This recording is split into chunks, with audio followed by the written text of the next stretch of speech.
Hello, my Teaserking family. How is everybody today? I am fine. Bobby Bo. I called the LSU over Mississippi game. I don't know if you heard that one or not. Just a second.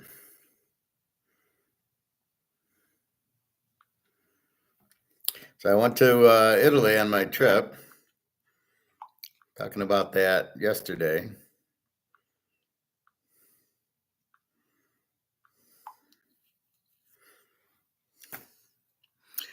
Who's ready for some ice? There we go, Bobby Bo. Well, it was a week. Actually, it was like 9 days. Italy was good.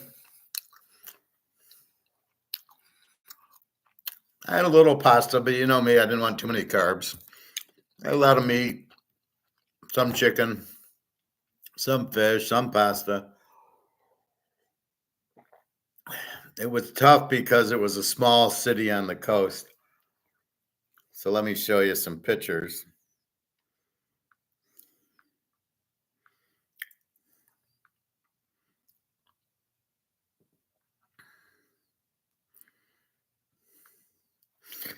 So yours truly at breakfast, I think.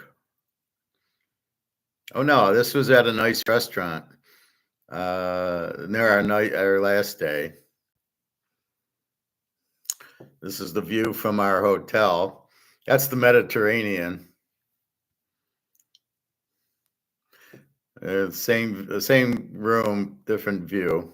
This is the other side of it. Miss Jenna.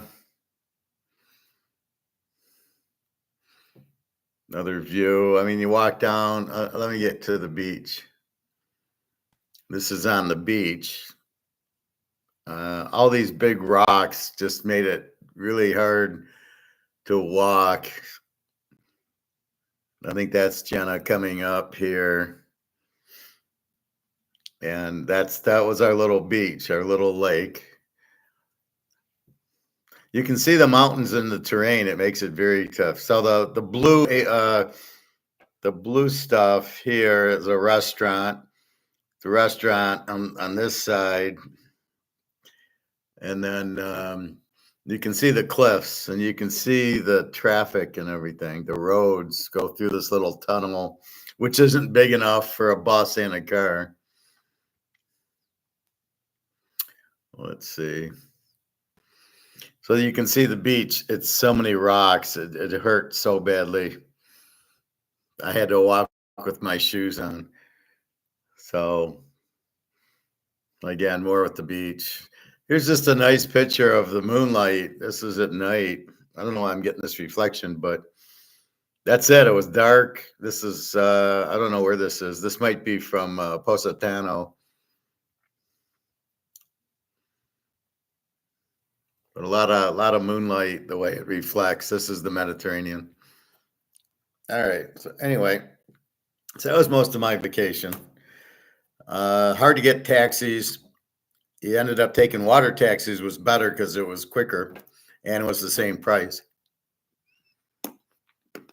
You love Italian food. It was good there.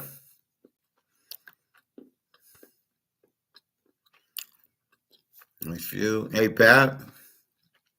Currency crisis has been here for a while, but yeah. Jenna was very nice. We took a taxi from the airport 90 minutes to get there.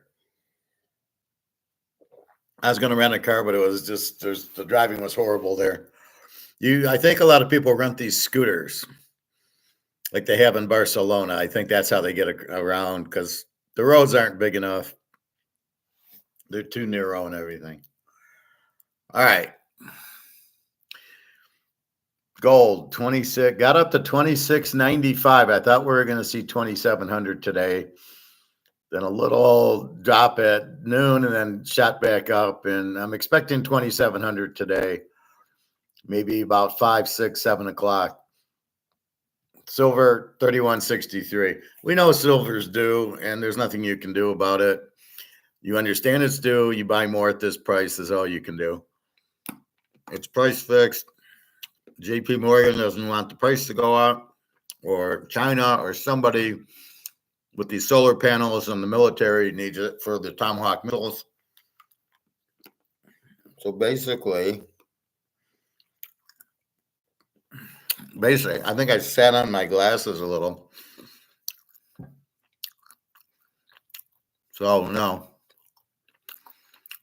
Well, silver's lagging because it's still price fixed.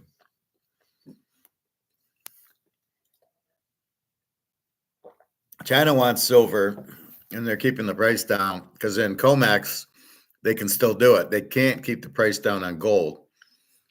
So gold keeps jumping because when these central banks are getting out of the dollar, they're buying gold. They're not buying silver. Now, there's a lot of demand for silver. Let's not kid ourselves. But COMEX is not the real free market price of gold and silver. So therefore, if we all bought, 10 tons of gold of silver, it wouldn't move it. Only the derivatives move it. This is all bull. This is all Eddie Murphy moving this price. 26.90. Why did it go down to 26.85? Why did it go down to 26.75? Not because anybody's selling it, because of the derivatives. So the derivatives are doing the pricing, not the normal free market, and that's what you must understand. Until we get free market, like our Canadian club or our Mahomes card, this goes into the market. It's what the market demands, and the market sets the price. So if you put it on the shelf for $100 and we buy it, there's the price. And if we don't buy it, they lower it to 80. You do not have a free market in pricing gold and silver. As we know, it's derivatives, as we know. So it's all done basically by Eddie Murphy. And so if they want the price down, they just run derivatives. This has nothing to do with reality. This is what I've been saying. This is the problem with everybody knows silver's undervalued. And to tell you the truth, so is gold. Gold should be nowhere near that. If a house, I was doing this yesterday, right? So you had a house for 25,000. Now it's 500,000. Well, gold didn't go from $37 an ounce to it should have went up to 25, 30,000. If it followed the housing market, or a car was $4,000, is now roughly 35 grand for a similar car, probably like 50 grand. But gold should not be 20, did not go up the way those have because it's been price fixed. So again, it has nothing to do with the free market. That's the problem with gold and silver. Gold's starting to get a little bit more free market because central banks are buying it, and the new the new tier Basel 3 and tier 1 and all this shit went into gold, didn't go into silver. So when it goes into silver, if it goes into silver, we'll see it. Silver is all being bought outside of COMEX. So when India wants it for solar panels, they're not buying it through COMEX. So the price doesn't really move. Although they're paying the silver mines $70 an ounce for the silver, not 32. Keep that in mind. So this is all a Ponzi scheme. We are very familiar with attacking Wall Street and Madoff. That's why I bring those into the class. And these are just not a real, this is a bullshit price, but we understand it's a bullshit price. We understand silver's about probably 1,500 to 2,000 an ounce if we used free market. Gold, 10 to 20,000. So we understand that. So these are bargains. That's why I say it. And then you're saying, well, when will it happen? And next week, 22nd, we got our BRICS team about to make everything go gold and silver. And that's when the shit hits the roof. I was watching an alligator video. I don't even recognize them anymore. Well, they might do it. These were just portfolio managers or fund managers who came up with this. Well, who the hell do you think's going to come up with it? You think Putin's going to come up with it? So it was really ridiculous. And alligators, I think he's lost his mind. I don't even recognize what he says anymore. He's terrible. I'd rather listen to Peter Schiff than alligator. Mark McGuire will do his thing Friday leading into BRICS. EGOT just sits there and says, Well, I know the currency is just going to be printed to zero, and he keeps saying gold safety, right? So Egon, no matter what, will say gold safety. Gold, you got to get out of the dollar because they're printing too much of it, and that's basically what the problem is. Um, it got to 35, then dropped to 30, and has barely moved. It never got to 35, Bobby. It got to 32.50, 32.60. It never got to 35. It's not dropping because anybody's selling. It's dropping because of the derivative. So it's all derivative based. It's them sitting there going, oh, let's make it 32 today. Oh, let's do derivatives to knock it down to 31. Why do you think it's at 31.60 down 0.07 with massive inflation? The dollar's worthless. Silver should be worth a lot more, but they want to keep the price down for the missiles and for the solar panels. So they're keeping it down. It's ridiculous. Again, they don't want the dollar to go out, and they don't want you to buy gold and silver, so they make it look like it's nothing. And it's worked for the most part, where the price hasn't gone up because they're saying it's not worth anything. And people are believing the scam. That's like believing Madoff, right? Everybody believed Madoff was investing. He didn't invest one penny in his Madoff, the Ponzi scheme, but everybody thought he did, right? Well, I'm in Madoff because my dad was in Madoff, and everybody's in Madoff, and they're all getting their 15%. Was the real kicker? Is everybody got the 15%? So I don't get what the problem was. In a true Ponzi scheme, most people don't get paid anything. Madoff actually gave you 15%. So, but that's what it is. He just got money in, paid it out to people, and took his cut. And that's what you see here with the gold and silver. They're keeping the price down, wink, wink, but we know it's worth a lot more. So we're going to buy it. But all these idiots out here aren't going to buy it because they don't realize that what it is. It's like going to a garage sale, and there's like a $1 million diamond, and they're selling it for $200 because they don't know what they have. Or maybe an old Mickey Mantle card, but it's in perfect condition and they don't know what they have. Oh, it's just a baseball card or something.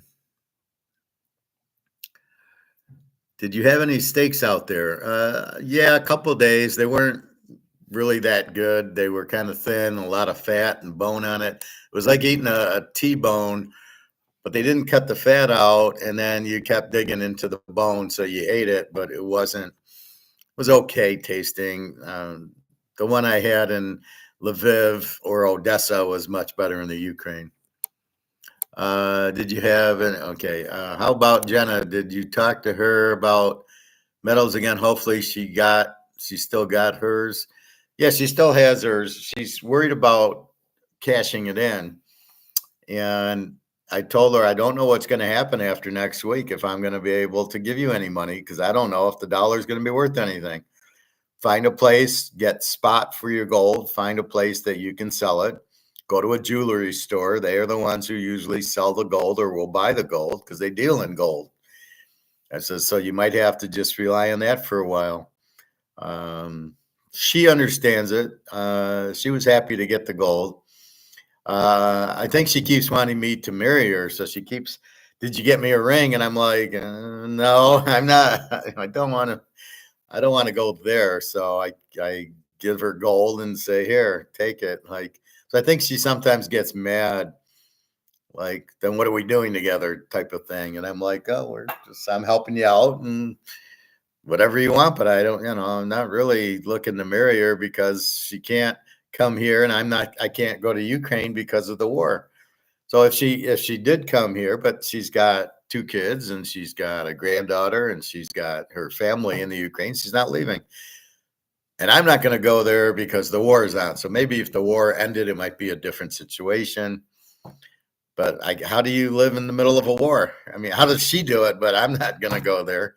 They'll fucking kill me. So I'm not going anywhere near it. So this war is really fucking up with me and Daria and me and her. Hopefully Luke is not getting too nervous. Well, he's getting ready for the big meet and the and the steaks. Alligator has sold us out. Alligator's terrible. Why? What's next week, Professor? You don't know what next week is? October 22nd, the BRICS meeting, when they announce the gold-backed currency. That's what's next week from Kazan, Russia. That's what they're waiting to announce. We're coming out with a gold-backed currency. We've got 80,000 tons of gold, and we're coming out with it, and that's what's happening. So that's where we're at with it. God, how bad are these glasses?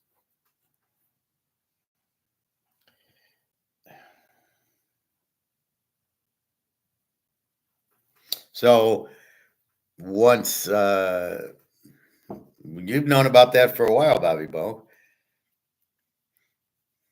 So November 22nd is when all that happens.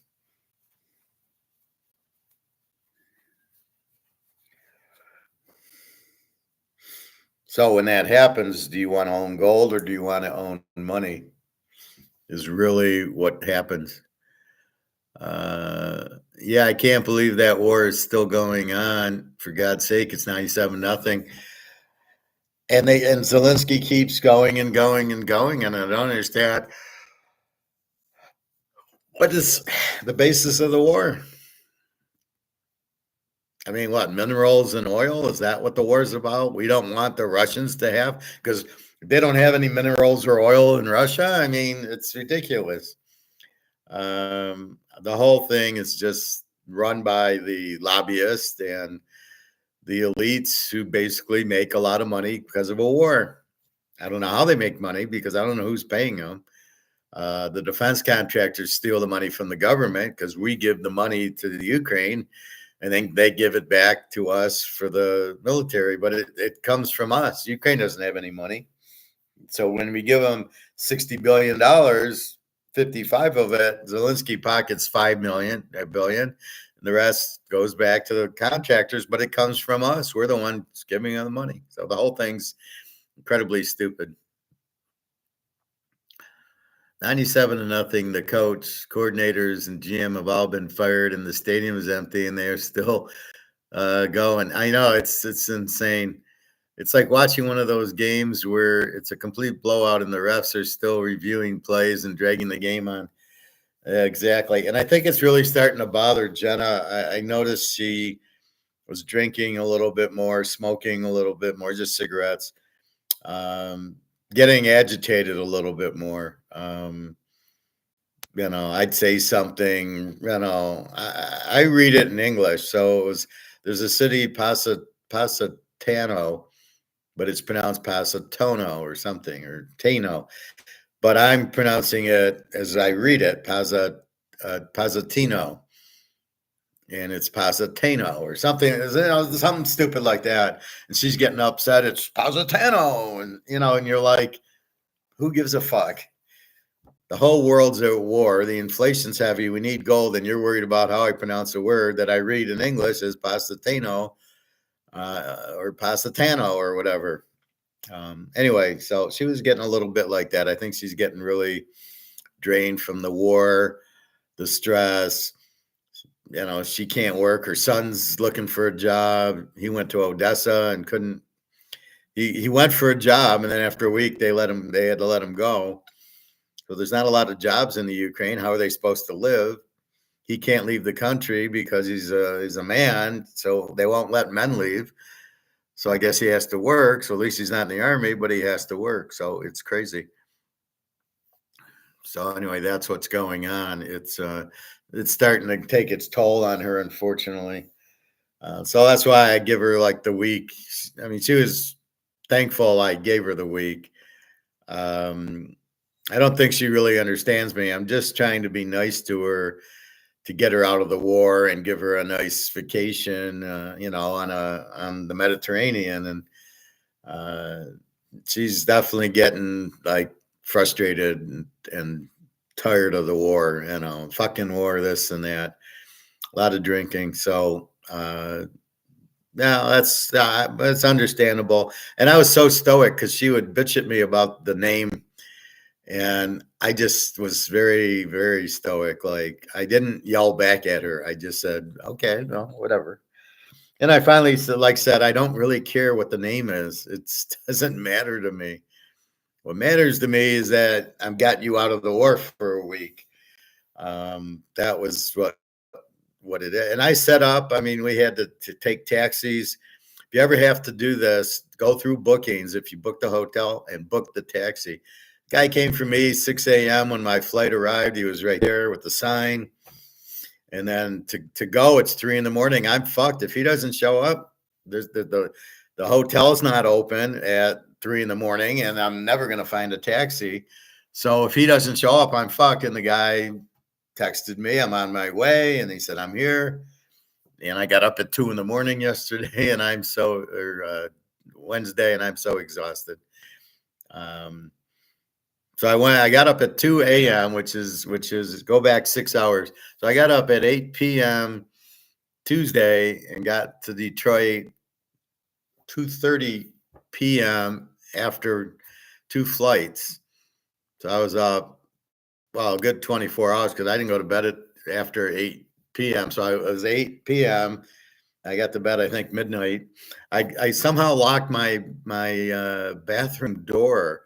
I tried to open it and I couldn't. So somehow when I was getting ready, I must have accidentally locked. I probably hung some shirts up, must have accidentally locked it. So I couldn't get it open. The guy came today. I lost my internet. That came back. I was going to do the class at 10 o'clock. I didn't have internet. I did have phone internet, but even that was slow. So when the Russians cut off our internet, we're all going to be fucked. And then I finally came out with a real good explanation on Bitcoin. Bitcoin is like a baseball card. It has a value, but it isn't money, because the biggest thing about money is it must be accepted. And so I'm in Italy. Can I use Bitcoin at the hotel? No. Can I use it at the restaurant? No. Therefore, it's not money. Could I use a Mickey Mantle card at the hotel? No. Now I could sell the Mickey Mantle card and get money for it to use. And that's what Bitcoin is. You can sell it to get money to then use the money to go take a trip. But that's where Bitcoin is not money, just like a Rolex or a Mantle card are not money. They're assets. They have values. I'm not arguing that point, but it is not money. No matter how much the Bitcoin people want it to be money, it's not money. It's a Madoff. It really, since it's digital, it really isn't anything, and it really has no value. And the fact it's worth $60,000 are just idiots going into Madoff, going, "Oh yeah, I'm in Madoff for 20 years." Yeah, and how did that end up? She should went back to Detroit with the professor for a while to get away from the war. Yeah, but then she's got two sons there. One son's married with the kid, and her sister's there, and her family's there, and some friends. So she doesn't, and she owns her apartment. So I asked her about it. She said her mom died and left her the apartment. It's paid for. So she can't walk away from it. I said, because here I rent my apartment, right? I walk away, I give them 2 months notice and walk away. She can't. She owns it. So she's not about to, uh, you know, she thought about coming here a month, but it's just she doesn't want to. She really, I don't know what her thing is. She says, I need a visa. Well, go get a visa. I'll pay for it. No. And it's easier to just fly her here and she can stay here for a month or two and see what America's like. But I'm ready to move out of here because when the dollar goes, we're fucked. It's not going to be good. Thank you, Bobby Bo. I try to be a good guy. I don't think she realizes. I think she's starting to realize, but I don't think she realizes it. That what I'm doing is just being nice to her, and I don't think she gets that. I don't think Russian, Ukrainian guys are nice to her. I've talked to meeting Daria in Turkey or Serbia, and we're kind of leaning towards Serbia when that ever happens. And I go to Jenna. I go, well, when do you want to? Where are we going next? are we going Greece? And she said, and I said, how about Turkey? Now I had talked about it with Daria, and she said, no, it's all Russians, and I hate Russians. So all of a sudden, she hates Russians because of the war. So I don't know. We'll probably go to Greece, or we'll probably go back to Berlin, or I don't know, somewhere. But I don't know. It'll be a while till I travel. My next travel is with Daria, and she can't make it. I'm not going anywhere. It's getting expensive, and well, once the gold goes through the roof, I don't know what's gonna happen. Yeah, that reminds me that I lost power for 2 full days last week due to that Hurricane Milton. Yeah, well, this is what I'm trying to warn everybody. Imagine your money doesn't work. That's that's what I'm trying to warn you. When this will be like electricity. When this doesn't work, if you don't have gold or silver, you're totally fucked. This is what I'm warning everybody. This is going to run out and you're going to be fucked. And there is no other money except gold and silver. Now, yes, you have a Mantle card, or in Bobby's case, you have a Bobby Bow card, or you have the Montana or the Brady. This is why you must have assets, real assets, physical assets, a Rolex, the cards, the gold, the silver. You cannot sit there with a digital currency. What if the internet doesn't work? Well, I have $1 million in Bitcoin, except for I can't get to the Bitcoin account because it's not real. And even if it is, it's going to be priced. I was talking to some guy at the club. I says, what are you going to do when the dollar goes to zero with your Bitcoin? What do you think the value of the Bitcoin is? He said, infinity. What's that? There's no infinity dollar. He said, well, it'll go to gold. I go, no, it won't. Nobody with gold is going to buy Bitcoin because Bitcoin's not real. You can't hold it. As I've always said about gold, you got it in your hand. There you go. Nobody can fuck with you. Now, I showed yesterday, if we are going to travel. So me and Bobby Bo and Luke want to go with our gold, and we want to go to Switzerland. So what I did yesterday, this is how I went on the airport. Here's my wallet, right? I brought Daria, I brought Jenna 1.25 ounces of gold, and I shoved it in here, right? That's where it was. Right, there they are. Put it on the tray. Here's my keys. Here's my phone. We didn't have to take our shoes off, or maybe we did in Detroit. You don't in Europe. You don't have to take your shoes off. So all I did was put it on the belt, went through the belt. Nobody said boo because they're only looking for firearms or some sort of danger. So nobody gives a shit. So I could fill this with 10 ounces of gold, keep it in the wallet, put it on the plastic. Nothing. You can do this all day. That's what I hear from the Bitcoin people. Well, how are you going to get the money into Europe and Bitcoin? I can just open my wallet up, and yeah, but it's US dollars. How are you going to turn it into euros? And then what if euros aren't worth anything? See, this is what the Bitcoin people don't understand. You're priced in this, your euro, your Bitcoin. And when this has no value, your Bitcoin has no value. And the only reason your house's value will go to zero is because I have gold and Luke wants to buy a house. So Luke's going to say, here's 2 ounces of gold for your $500,000 house. And they're going to say, thank you. Because the house won't be worth 500 grand. It's worth 500 grand in inflated dollars, but not when you get rid of it goes to zero because the dollar has no value. It's monopoly. And that leaves you, well, I have a house, but I don't know what it's worth. It's worth whatever somebody with gold will give it to you because gold is the real money. And so right now your house, if gold had a real value of 20, 30,000, it might be 5 or 6 ounces to buy your house. Your house would not be 500,000. It's 500,000 in bullshit monopoly money. But if we had regular physical gold, still, it was a gold standard, your house would probably be worth $50,000 and gold would be $20,000. So let's say 25, it would be 2 ounces of gold would buy the house, which is what it should be. The houses shouldn't be 500,000. That's how bad they've inflated the money.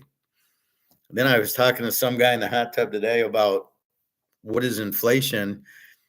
And he says, well, it's the Federal Reserve and then prices go up. And I go, prices have nothing to do with inflation. Because then I brought in the Toyota and I said, I bought it for 24,000. The Camry tried to sell it for 35,000. That is that, but he couldn't. So prices only can go up if us, the market, allow it to go up. So if you're trying to sell steaks at $35 a pound, good luck. We're not going to buy it. So again, you have to lower the price to sell it because we're not going to pay that much for it. So it is not prices. They don't even use 3/4 of the goods and services to price inflation anyway. So it's all a Ponzi scheme. The inflation has nothing to do with prices. It's the value of the dollar going to doo-doo, going to 1 cent, eventually going to zero. I'm just saying it's already at zero, but okay, it's really 1 cent. And that's what inflation is. It's ruining this. But they don't teach it, and most people don't understand that printing the money makes it worthless. They keep calling it a tax. It's not a tax. It's ruining the value of the dollar. I don't think that's a tax. Tax is something you pay.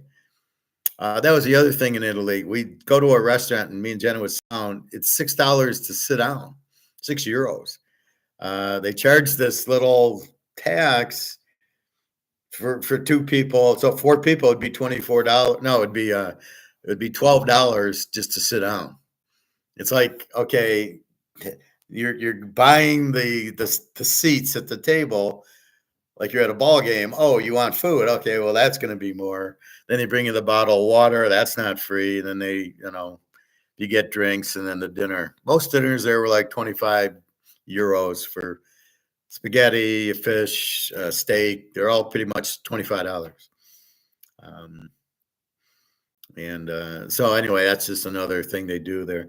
But it's that's expensive. But when the dollar goes out, I don't know what the fuck any of these countries are going to do because they're not prepared with gold. They're not prepared for the dollar going out. They don't see it. Now Germany understands it, and I'm sure China does. Russia. I met 2 girls in line from China, and I says, "What the fuck are you doing with your dollar?" I go, "You got 80,000 tons of gold," and they're like, "Yeah, we do." Like, how did you know? Because the whole YouTube is really internal to China. We're not supposed to know that they have massive unemployment and they can't take their money out of the bank and all this shit. So I said, "What are you guys doing?" And she's kind of smiling, like, "Yeah, we're kind of fucked, aren't we?" But they have all the gold. So at the end of the day, they switch it to gold, which is coming up next week, realizing their dollars are worthless. The Russia, China, India, they're all inflated to hell. And the only thing that will save them is the gold-backed dollar. We don't have any gold, so we don't have to worry about that. Everybody's getting fucked here. Do not get into the CBDC. First of all, it's not money. It's the same monopoly money that you have. Only money backed by gold and silver can have a value because the gold and the silver is what give the money the value, not putting a fucking president on it. And a 1 does not, it doesn't mean this is toilet paper. This is meaningless. This is worthless, as is this. You can put a 5 on this piece of paper. It's still worthless. It doesn't matter what country it is. Only the dollar has the value because it's backed by gold. That's why you back it by gold.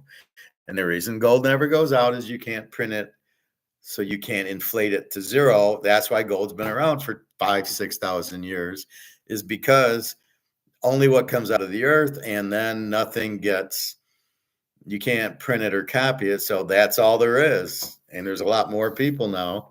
So the demand goes through the roof. That's why we're going to see huge gold prices until the dollar goes out. Then gold really explodes. Then you're going to see, 2,500, you're going to pray for it. Let's see if we hit 2,700. 26. Come on, 27, 26.89. So we'll see 27 tomorrow. It's meaningless, up $15 because the dollar is meaningless. But we got to 26.96. I was so excited going, yes, let's get to 27. But anyway, that's okay. So we're doing fine.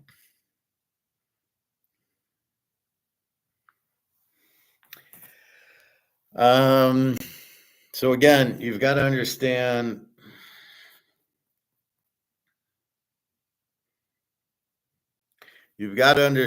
what pricing is and what a market is. A market is critical. In other words, so I'm in Italy. So let's use those examples. People want to get around, but I'm on this coast on the Mediterranean. And so people want to go from Amalfi to Positano to where I was, Priedro. And how do you do it? Well, let's have water taxis. Is there a market for it? Okay, so they wanted $75 to go back and forth on the water taxi for me and Jenna. I said, fine, because it's really $35 one way. And really, that's cheap because a normal taxi probably costs us $40 to go to Amalfi, 40 euros to go to Amalfi the first or second day or whatever. So that's what a market is. It says, hey, there's a need for the water taxi. There's a need for the bus. There's a need for the taxi. How much do we charge? That's what the market dictates. Can we charge $50? Can we charge 20? What can we charge? So he was doing 75. I'm like, fine, thank you very much. I'll take it. So he knows that's a good price because I paid it. That's what a market is. So it's giving a service or a good. In that case, it was a service, and somebody wanted the service. Because to get around there, there's not a lot of taxis unless you rent these little moped things. There's no way to go from Positano was 11 kilometers, and there's no fucking way you're walking it because you're going on the cliffs, and it's very hard to get there. So you're not doing that. So the only way you're really going is by water. The best way is by water taxi. Plus, there's no traffic, right? You zip there in 15 minutes, where a taxi on the road, you've got very narrow roads. So again, it's what the market is. And then to come up with the price that I'll say, yes, if you made it $200, I'd say, no, sorry, we'll take a cab because there's competition. But in this case, 35 is $75 for two, and back and forth. It was an offer I couldn't refuse. I was looking for Corleone, Italy. I wanted to say hi to the Don's hometown, but I didn't see that.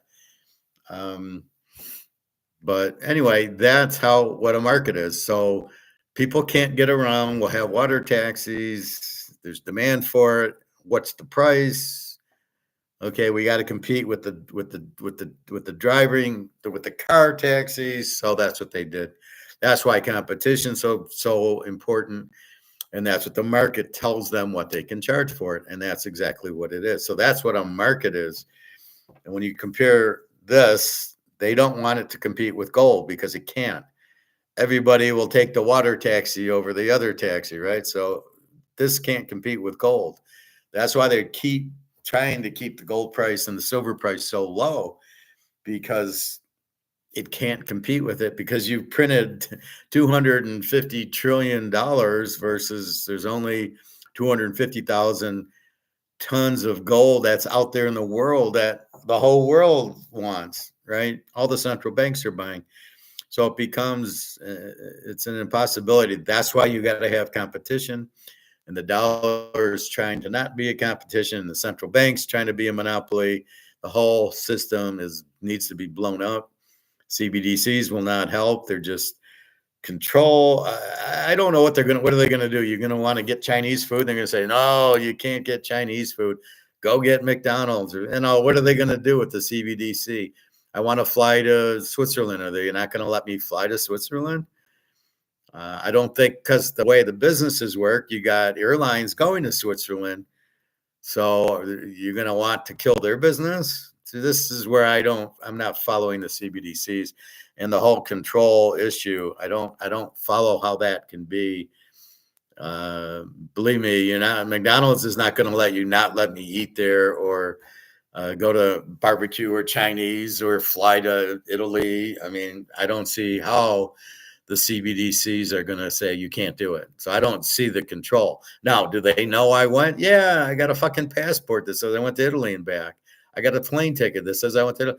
They know I did it, but who cares?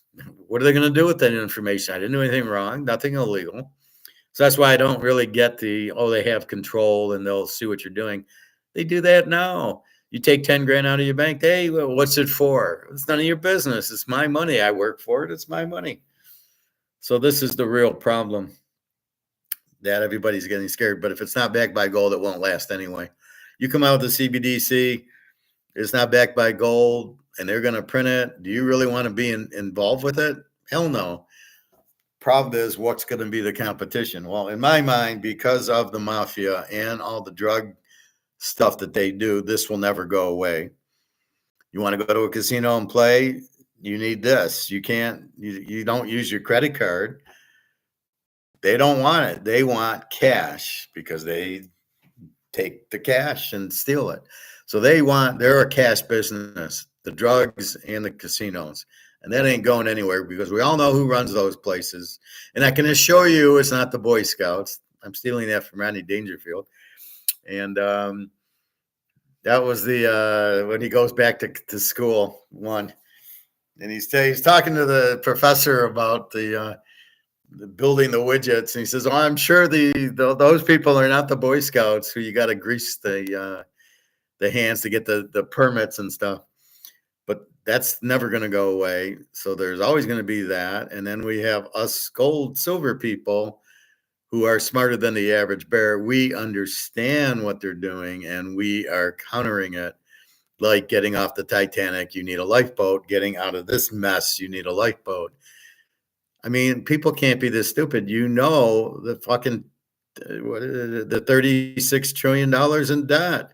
They can't pay it back. How the fuck? What's going to happen? It's going to blow up. They're going to go bankrupt. I mean, come on. It's pretty obvious. If I had 36 trillion in debt, I'd be bankrupt, right? I could never pay it off. So the government just keeps borrowing. The money's worth nothing. When they come up with $1 trillion every quarter to pay the interest, where are they getting that money from? So you think that money's still good? The money's worthless. So to get off onto the lifeboat, you have gold and you have silver. Those are your two lifeboats, not the euro, not the British pound, not the Swiss franc. Although now it's going to be the BRICS gold-backed currency. So I advise you to find a Russia or a Chinese girl and start getting, trading with her for the BRICS gold-backed currencies. But this is why you buy the gold and the silver. Is we don't want to play that. It's like taking our basketball. I don't want to play anymore. I'm taking my ball and going home. That's what you're doing. I don't want to play anymore because the game's fixed and the game sucks. I don't want to be in the dollars, so I'm going to take that and I'm going to buy gold and silver. And when Luke says how much is enough, the answer is there is no amount. It's as much as you can eat. You're at a buffet. How much? Well, you want more ribs? You want more chicken? Keep until you can't eat anymore. You want to get rid of your dollars for gold and silver. And right now, gold being basically 2,700. You know how much it's going to cost you? 2,850 to buy the dollar. All right. So pretty soon you're 10,000. I bought it 3 years ago. I got 8 ounces for 10 grand. Now it's going to be 3 ounces, 3.5 ounces for 10 grand. Pretty soon it'll be 1 ounce for 10 grand. And that's the problem. So the other problem is that the dollar is losing value. So everything you got in the dollar, stocks, bonds, banks, real estate trust, your real estate, any of your assets in dollars goes to zero. And you better hope that it gets picked up in dollars. Now, we know the Rolex will, and we know the Mantle cards will, the Picassos will. So all those real assets that there's demand for will. The Mahomes card, but will, certain other cards, the bad players Will they get picked up? Maybe they'd be worth a little bit just to complete a set, or because he played on the Cubs or something like that, or he was on the '74 Steeler team. So it's a guard, but he played on the Steeler team, so he'll have a value, that guy. So that's really what you're looking to do, is to get on the lifeboat, right? Any way you can. And real assets are the lifeboat. And that's why I'm so negative Bitcoin. It's not real, it's digital. I don't trust digital because I don't know what it fucking is, and I can't hold it. And I'm very much into, I have it, I'm holding it. I have the Mantle card, I have the Orr card, the Brady card. I have these cards. They're in my hand. Now I got to get them graded. I got some Orr grades graded, but I need to get them graded. And that'll make the value go up, because it makes them more limited and it makes it legit. And then people will pay more for it. Like if I have the Joe Montana rookie, but it's not graded, they don't know if it's really a 10 or a 9. But if I got it graded a 10, they know it's a 10. They don't have a risk. They'll pay me more for it. And then I can go ahead and it'll be worthless in dollars and trade it for a few ounces of gold. And there you go. That's what an asset is. So that's really what you're looking for. So the market is the water taxi. The competition is the real taxi. And then how do you get value? Well, the Rolex is worth 100 grand is the value, because that's what somebody will give you for the Rolex. That's the point of the Rolex. You're buying it because it's limited and there's a high demand for it. So you might not like Rolex, but you know it's going to do well. You might not. Well, everybody likes Mantle, but let's say you don't like Pete Rose from what he did. Well, so you might sell it, but it's got value. But like I got some cards that I don't love. I got the Roger Maris 1961 card. It's beautiful. I'll show it tomorrow. It's perfect. It's centered. It's cornered. It's got to be a 10. It's got to be worth a fortune. But I'm not a big Roger Maris fan.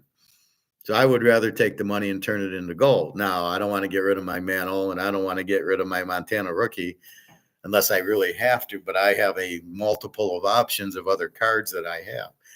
But I know, though, there's demand because I was smart enough to get superstars where I knew there'd be demand in, right? So I got Barry Sanders. I know there's demand in him, but I didn't get Steve Sanders, whoever the hell that is. Let's see, Bobby Bow. Reminds me, I lost. Okay. Yeah, there were a lot of stores out here not taking cards since systems were down. So, but that's credit cards. How are you going to take Bitcoin? You got to realize, so I'm a restaurant. If I don't have a Bitcoin account, and who the fuck does, I can't accept Bitcoin even if I wanted to, because I don't have a way of receiving it. And then I have to turn around and change it into money because it's not money. This is the point the Bitcoiners don't understand. They are confused between an asset, like a Rolex is not money. So they're confused between it's got a value and it's money. And the only way it can be worth money is it must be portable, scarce, so very limited, divisible for small exchanges, fungible, easily replaceable, and the key, acceptance. And this is what the Bitcoiners never want to bring up. And then it's got to be durable. Well, how durable is a digital dollar? And again, the acceptance, people aren't accepting it. I can't take it. Go next time you go to a hotel or a restaurant and say, do you take Bitcoin? And they'll say no, because it's not money and they don't know what the value is. And it moves all around. It is not money. It's an asset. It's worth something, but it's not money. And that's the confusion the Bitcoiners have.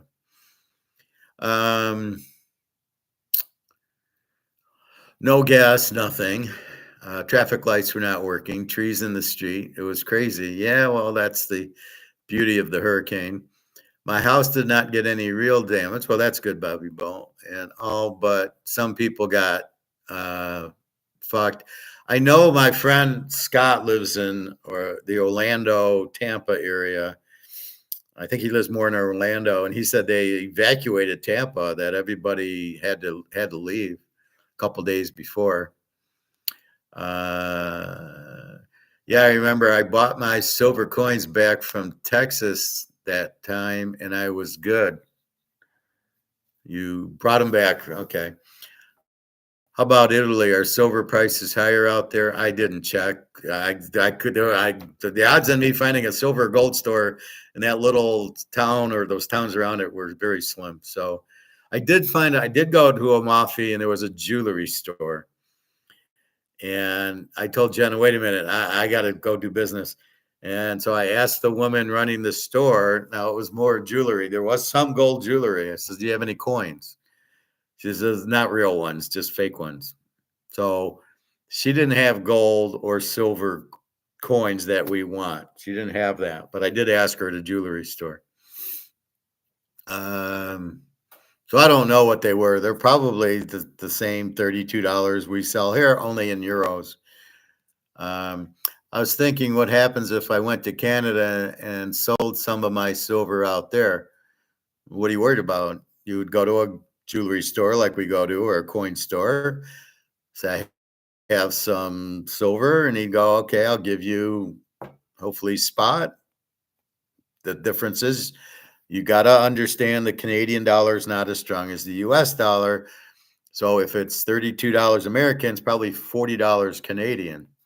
So you're going to want $40 Canadian, and then you got to FX it back into the US, and that's going to cost you some percentage also. So you prefer to sell it in the US because you don't have to dick with the exchange rates. When I go play at Caesars in Windsor, I'll take $100 and I got to exchange it because you got to gamble in Canadian dollars. So I end up with like 130. And then if I win $50, 180, it's Canadian money. And then I got to exchange it back. And each time they take a percentage. And each time you're not getting 180 back, you're getting maybe 130. So you kind of break even though you made $50, let's say. That's the problem with it. It's the FX rate. So be careful and make sure $30 American is not $30 Canadian. There's an FX. I'll show you this FX website I look at, mostly for Daria to see how much in rubles she gets.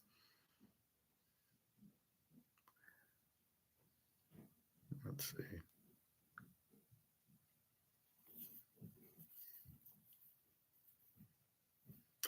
So here's Google.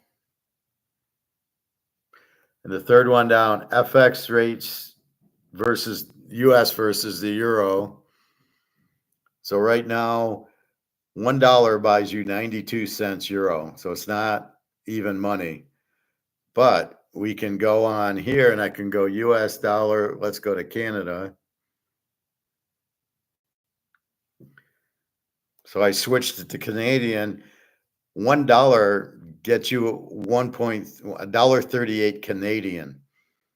So that's what you get. So you got to factor that in. So if it's, let's say you get $35 for, so let's put this in. So this is with one. So we can make this,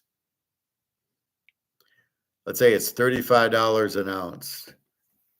So we type in 35 and we should get 48.29 Canadian for our ounce of silver. That's worth 35 US and 48. So this is critical that you get 48.29 because you're not getting paid in US dollars and they're not 1-to-1. So that's very important. So I usually do that with Daria. So I go to Russia.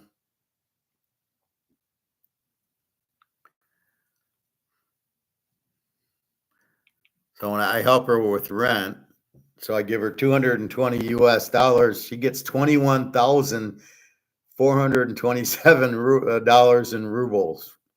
Shows you how weak the ruble is, right? But so I only give her the 220. But when they go to a gold back currency, and if they go to a gold back ruble, it's going to be it's going to be $21,000 to give her 100 rubles backed by gold, or the bricks backed by gold. And I don't know. That's why I'm telling Jenna, I don't know if I can still help you because I don't have 21,000, so you can get 100. Now she won't be on gold on bricks, but Daria will be. So this is a very key site you can see. So if I go back to $1, so it buys 97.40 rubles. So $1. So when she needs 220 US, she probably doesn't need 220 anymore because since the ruble is 97.40, she gets a lot more rubles. And unless the guy's changing the rent, it's probably still 220. It's probably 180 now because now that was at like 70 rubles. Now it's at 97 rubles. So understand your FX rates. You have dollars, you're going to want these other currencies. It's not you get back $1, you get back. So if you're in Russia, you get 97.40 back for it. Or if we're in Ukraine, so when I'm with Jenna, now this was euros, but when I go to the Ukraine with her, see, it's 41.22. So you can see each country is a little bit different. So when I send her $100, she gets 4,100 hryvnias. But when you're there, they can't charge you too much because I was in Romania with Carmen and we went to this really nice restaurant. I got steaks and she got a drink and nice chocolate mousse for dessert. It was 160 ruble Romanian, but it was 4-1. It only was $40. So I go to the owner or the manager and says, "Your food's so cheap." And he says, "Yeah, but I can't charge more because nobody can afford it." So that's why if you go there, it's like a bargain because they can't charge $200 for a meal because they'd be empty because these people don't have that much money. So that's what you got to understand. So when you go to Canada, so let me try to finish with you, Bobby. When you go to Canada, you make sure you're into that site and you make sure you translate it and say, well, this is what I want. And it'll probably dick around and give you close to it. And you're like, okay. But you can I wouldn't sell the silver now at $30 unless you need the money. But we know it's going to 1,000, so why sell it at 30? That's like when I go to the barbecue restaurant, he'll take it, but why would I want to sell it to him at $30 an ounce when it's going to be $1,000 an ounce soon?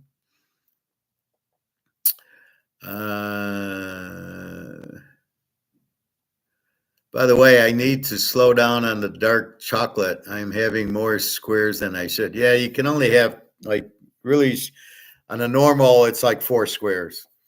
But I know it's addictive. The problem with the dark chocolate is if you run out, you have this real good chocolate craving and you want to go buy chocolate cake or ice cream. That's the problem. So yeah, keep in mind, like it's really 4 squares a day, and that's maximum. It should be like 2, maybe 3 squares, and that's about all. Hey Todd, how you doing? I was watching that LSU Ole Miss game, and yeah, we got fucked pretty good. There was a touchdown by the LSU guy, and they took it back, and so we ended up kicking a field goal, and that would have been it right there. We would have won. But that happens. But yeah, that game, Ole Miss is not very good. Dart runs too much. I don't. They're not a very good team. The defense is okay, but Newsberger, whatever, Newsman had guys wide open pretty much half the game. So LSU, I told you would win, and they won. But I played it over, and that was last week was a tough week for me. And those type of games where I picked, Rattler's starting. Well, I'm going to bet the under because he's not going to. But he threw the ball 50 times. It's insane. And he had all these turnovers, and that led to all these points. That's what happened. It was a real crazy game. It should never have been 50 points with Rattler or Drake May getting the points. What was the fuck? All of a sudden, these guys never played. Oh, let's have 50 passes. And we want him to run. I mean, what the fuck? Yeah, that really works. Bobby, yeah, I agree, Professor. Crypto is an investment tool, not actual currency. I don't even know would you rather have a Rolex, a Mantle card, or crypto? and I get the same story from Luke. Well, if I bought it at $1, it's up to 60,000. I'm going, okay. Do you buy other cryptos or anything else that's $1, expecting him to go to 60,000? Fuck no. What are you kidding me? Did you buy it at 30 or 40,000? Did you buy some at 70,000, watching it go down to 50,000? I mean, it's crazy. What's up, Todd? Thought it was my buddy Todd Huntley for a second. Where's Barry? How come Barry never comes? Does he got gold? Barry probably needs it more because he's got a lot of money. Oh yeah, I took LSU money line. What an ending! It was a great game. LSU could. Their defense needs to get a little better, but they're right up there. Georgia and Alabama have no defense. LSU, if they play Alabama, it's gonna be a exciting game. T1, is this economics chat or football? It's both, T1. Right now, Bobby's on, and he brought up some economics, so we're talking economics. We will get to football soon. It's really open class, especially since I've been gone for a week, just catching up on everything. So we will talk football soon. If you have a question, please ask your question. Todd, hey TK, yep, doing okay. Been studying the Z teams. Well, the key is understanding who the Z teams are, because it can be very tricky understanding, figuring out who the Z team is. That's really the art of what I do. 2692. We're getting it. I want to get to 27 by the time class ends. That's the art of what I do, is figuring out the teams. And there's teams that change on the fly. Look at New Orleans. New Orleans, okay, they're a good team, and then they lose Carr for a few weeks, and then they bring in Rattler. I got them as a Z team now. They good defense. Well, actually, an under team, right? Good defense. They're not going to score with Rattler. They're not going to score with Drake May. They're not going to score with O'Connell, because it's the NFL, and you're not going to, if the quarterback, you bring in a new quarterback, you don't know what the fuck he's doing. And then all of a sudden you get what you got. Now you have to, this is the art. What do I call New Orleans now? All of a sudden Rattler's running around, throwing his interceptions like he did in college, but you played a 70-point game with Tampa. Is Tampa an over team? What are the Chiefs now? They lost some receivers. They lost Pacheco. Are they still an A team? And I don't think they are. I'll go through the teams and what I rank them, but it changes. That's why after 4 or 5 weeks, I know the teams better, because I know the teams, you try to see them against good teams. So now Oregon and Ohio State, we've got down solid, right? Oregon can put up, 32, 33 points on Ohio State. I think it was, 32, 31. I had the game over. I was proud of that one. It was a tease the dog game. I was proud of that one. So now we got them solid. But I was looking at Army. Army plays East Carolina. And I'm like, well, do I want to take Army? So I looked at Army's schedule, and they hadn't beaten anybody. I think last week they finally beat a good team. But the other teams have been like Temple and, shit teams, but they're beating them by 50 points. So are they really that good? So this week they get East Carr, who I rate as an E team. Mostly because they got a 23 defense and probably a 24, 25 offense. So they're pretty even. They don't score a lot, and they don't, so they don't have a great defense, but they don't have a terrible same offense. Are they going to give Army problems? And you need Army to play like a real good team to really know, are they an A team or not? Statistically, they are. But when you look at the schedule and see who they played, you're going, wait a minute, this is not who they played. I don't know what to do with, some of these teams. That's why Michigan, I was disgusted with last year. They didn't play anybody really until Washington, right? Even Alabama, Milrose was not that good of a quarterback. but I knew their defense was good, and it was Saban's last game, so I knew I was betting on Alabama. But they finally beat Alabama, and I still didn't think Michigan was that good. It wasn't a vintage Alabama team, and it wasn't a vintage Ohio State team they beat. The rest of the schedule, they played junior high school teams. So you couldn't really get a figure on that, but I knew Washington. That's why I'm so high on Penix. He beat Oregon twice, and you can see this one had a really strong defense last year. They beat Prime 44-6, right? So he beat him twice. That's why I'm high on Washington on Penix, is I see what he did in college. That's why I don't like Drake May and Rattler. These guys did shit in college. How the hell are they going to do good in the pros when they didn't do anything in college? So that's why I like Daniels, and he's a star already, and that's why I like Bo Nix is playing well. And then we got to get Penix, who is better than Kirk Cousins. I don't understand Kirk Cousins. He doesn't do shit. He's a choke. Same thing with golf. I'd rather have Hooker play, but they're all, oh, look how good golf is. Yeah, I see golf in the playoffs and in the Super Bowl. He doesn't do shit. So don't give me that golf's all that good in the big games. He doesn't show up. It was an exciting moment in Baton Rouge when they scored that game-ending touchdown, and the band just hit the music. See, that's the difference in college and the pros. If they do it in the pros, there's no cheerleaders, there's no running onto the field, there's no band. The pros are just vanilla. Like, okay, I'm going to go to sleep. Wake me up when the game's over. The only Lion games I went to is my dad's friend had Thanksgiving tickets. This is back in the late 60s, early 70s. And I would go to see the Packers, 67, 68, and some of the other good players. I wouldn't go see the Lions. I'd go see who they're playing. Yes, Falcons, they should start Penix instead of that Kirk Cousins, exactly. And Drake May embarrassed himself already. He sucks. Yeah.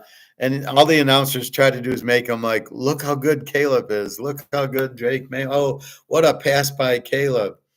Fields, I think, is getting benched. So when I post this pick, the Pitt, who's Pitt playing? Pitt is playing the JETSs. And the JETSs are 2.5-point favorites, and we'll double check. They're going to start Russell Wilson. You are not making Pittsburgh a home dog with Russell Wilson like you could with Fields. Now, that spread's going because they've now added Devontae Adams because he played with Rodgers. So now he's there. So now is that going to make a difference? But they're so fucked up with all the coaching changes and the offensive coordinator changes. And the new offensive coordinator sucked. He was like at Tennessee, and they were in the bottom third of offense. And, okay, you didn't like Hackett, but this guy's not any better. And their defense now has gone down because Saleh was a good defensive coordinator. You got rid of him. Who's the defensive coordinator? So I guess Aaron Rodgers is the head coach. So we'll keep an eye on it. But you can't tell me this spread would be 2.5 with Fields and it's 2.5 with Russell Wilson. Now that's a good move. And they're going to be really tough to beat with Russell Wilson as a home dog. But okay, Devontae Adams goes to Rodgers, and I get Russell Wilson. So should be a good game. But that that's where the art comes in.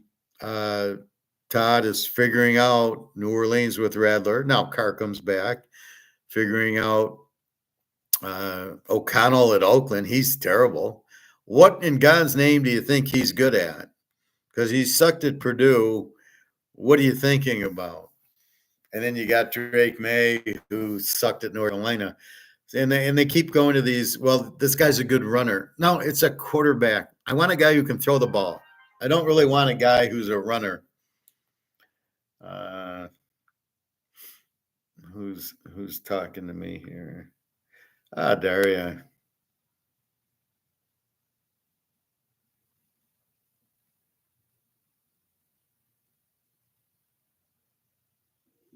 So Daria's on vacation. We're in the country. Okay. And she's got a bad internet connection too. Okay.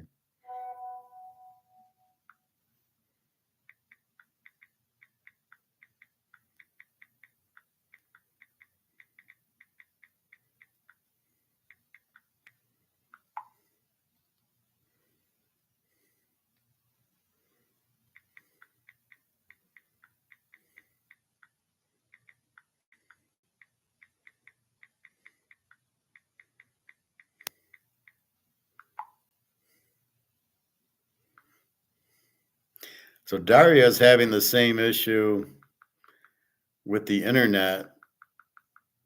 I lost my internet. I wonder if this is Putin or China or somebody killing the internets in these countries. Let's see. Do we got 2,700 yet? No, 2,692 again. This close. All right. So we got, let's look at the pro game tonight and then we'll go to college tonight. So in the NFL, I'm on Yahoo right now. Now we'll still talk economics. This is just,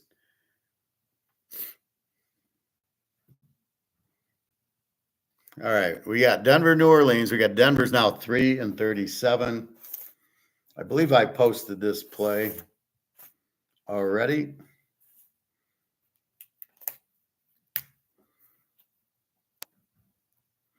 Plus, this is on Yahoo. When I go to covers, it gives me 4. So let me go to covers and see if we got a 2.5 still. Probably do.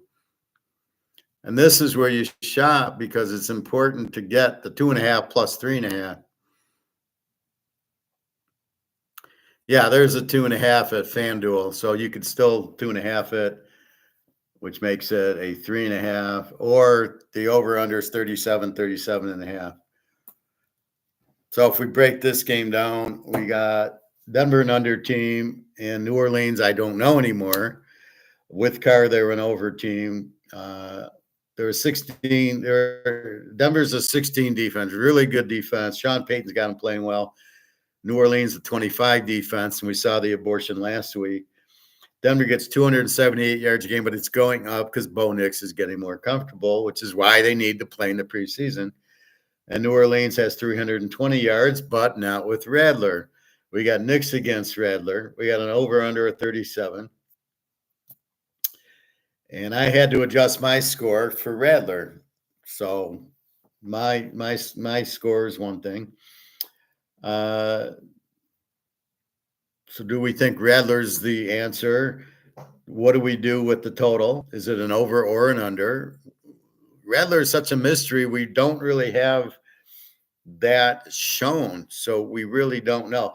And that's, Todd, where the art comes in. What do I rank the team? How do I come up with what I think the score is going to be in my line? My line was New Orleans 3, but now I understand Radler's the quarterback, so I changed it. So that's why we look at the quarterback. Nix against Rattler. Nix is much better. I can't believe Rattler's even in the pros. It's amazing, and he's in it because he's a scrambler. He wasn't at Oklahoma, so that's what you have. So it becomes the art of figuring out New Orleans now with Rattler. What are they going to score a lot? If they're going to throw 50 times, he's going to have 3 interceptions a game. He's worse than Dak. So he's going to have 3 picks a game. He's going to run around, probably more scoring. So you don't know really what to do with it. Now, my mistake last week, when I looked at last week's, I salivated. I go, oh, I got let's see. I have Drake May for New England against Houston. I had Rattler for New Orleans against Tampa. I had O'Connell in for Oakland. And so I'm betting the games under, going, well, without the quarterback, they're not going to do anything. Now, my mistake was taking a betting against them. So taking Houston over New England, taking Tampa over New Orleans, and taking Pitt over Oakland. That's where it becomes hard. Do I take the under because the quarterbacks suck, or do I just say, well, they're not going to win, and all the lines I could have easily, like I would have had Pitt +3, I would have had Tampa +2.5, and I would have had Houston even.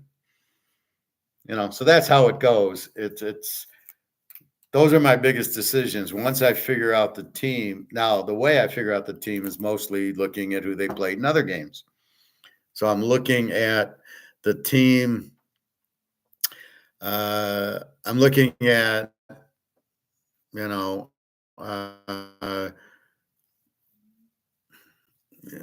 let's say Detroit plays San Francisco and they beat them. Then, oh, okay. Well, wait, McCafferty was out, so I'm not really sure what I'm getting. That's what you're looking at is, did they beat a good team? And that's what my bitch was with Detroit last year. Is they hadn't played anybody. They really played a bunch of shit teams. And a couple of good games they played, they got blown out by Baltimore, lost to Seattle, lost to Green Bay and the Bears. I'm going, well, but then they're beating Carolina and Atlanta, and New Orleans sucked last year. So it was really not, you didn't beat anybody. So I couldn't say, well, look, they beat Baltimore. No, they got killed by Baltimore. And that's what you look at. So you're looking at, I look at Cincinnati, they play right with KC and they play right with Baltimore. So I am very fine taking them as a dog as long as Burrow and Chase play, and anybody else from LSU they can get on the team. Our friend Bote caught a 50-yard touchdown from LSU. He's on, I think, New England. And I'm still bitching that Cincinnati didn't get him. But that's what you look at. You look at that Kansas City game and you try to rank the team. So Kansas City, I have them as a B team because they're not scoring that much, but their defense with Spagnuolo is a 17. So let's go through the NFL because we got the game tonight. So we have Denver, you could do 2.5 or 3 and 37.5. Then we got the stupid London game, and Jacksonville, again, is playing back-to-back weeks in London. They got killed by the Bears. Now they get New England. I'm sure everybody in London's running to see Jacksonville, New England. You've got to fucking go. Bobby, Drake May. I think Jets going to come out ready because Rodgers is pissed and they need to win. And got Adam. I agree with you, but Pittsburgh is countering starting Russell Wilson, and they have TJ Watt. So that's the equalizer. So, yeah, I think it's a better game. Not to switch sports, but my Mets are, and they must win tonight too. Yeah, the Mets. I was just happy the Tigers lost. I was on a beach. I'm on a fucking beach in Italy, and some idiots got a Detroit Tigers T-shirt on, and it was like a shake my head moment. I'm going, really? Says, oh, what's going on? Because I'm not following. I don't care about the Tigers or baseball right now. And he goes, oh, they lost. The guy hit a grand slam for Cleveland, and they beat him. Oh, well, that's a shame. How they won all those games. They got the worst manager, and it was just a bunch of bullshit. It was a bunch of minor leaguers who are hitting 240 and they're winning all these games. And it was you're like, what the fuck's going on here? So I was glad Cleveland knocked them out. Anyway, so then we've got the London game. Remember, 9:30 in the morning. Jacksonville 5.5, 42 to New England. That line has dropped from 43 to 42. Who the hell's betting this game? Now, I've got them both as Z teams. You got Drake May, who's terrible, and Lawrence, I told you, sucks. He's terrible. New England with the 24 defense, Jacksonville with the 30. New England with 258 yards, but I don't know with May, and 320 for Jacksonville. Lawrence wants to run. He's not a good quarterback. Can't read a defense. Their defense sucks. It's a 30 defense, which makes them, you want to either bet over in their games or you bet. You really can't bet them because they got a 30 defense. There's no way you can't take Jacksonville even to win this game with their defense. So then it becomes Drake May running around. Maybe they get points. Hard to say. Yeah, Jimmy Leland was a great manager. Absolutely.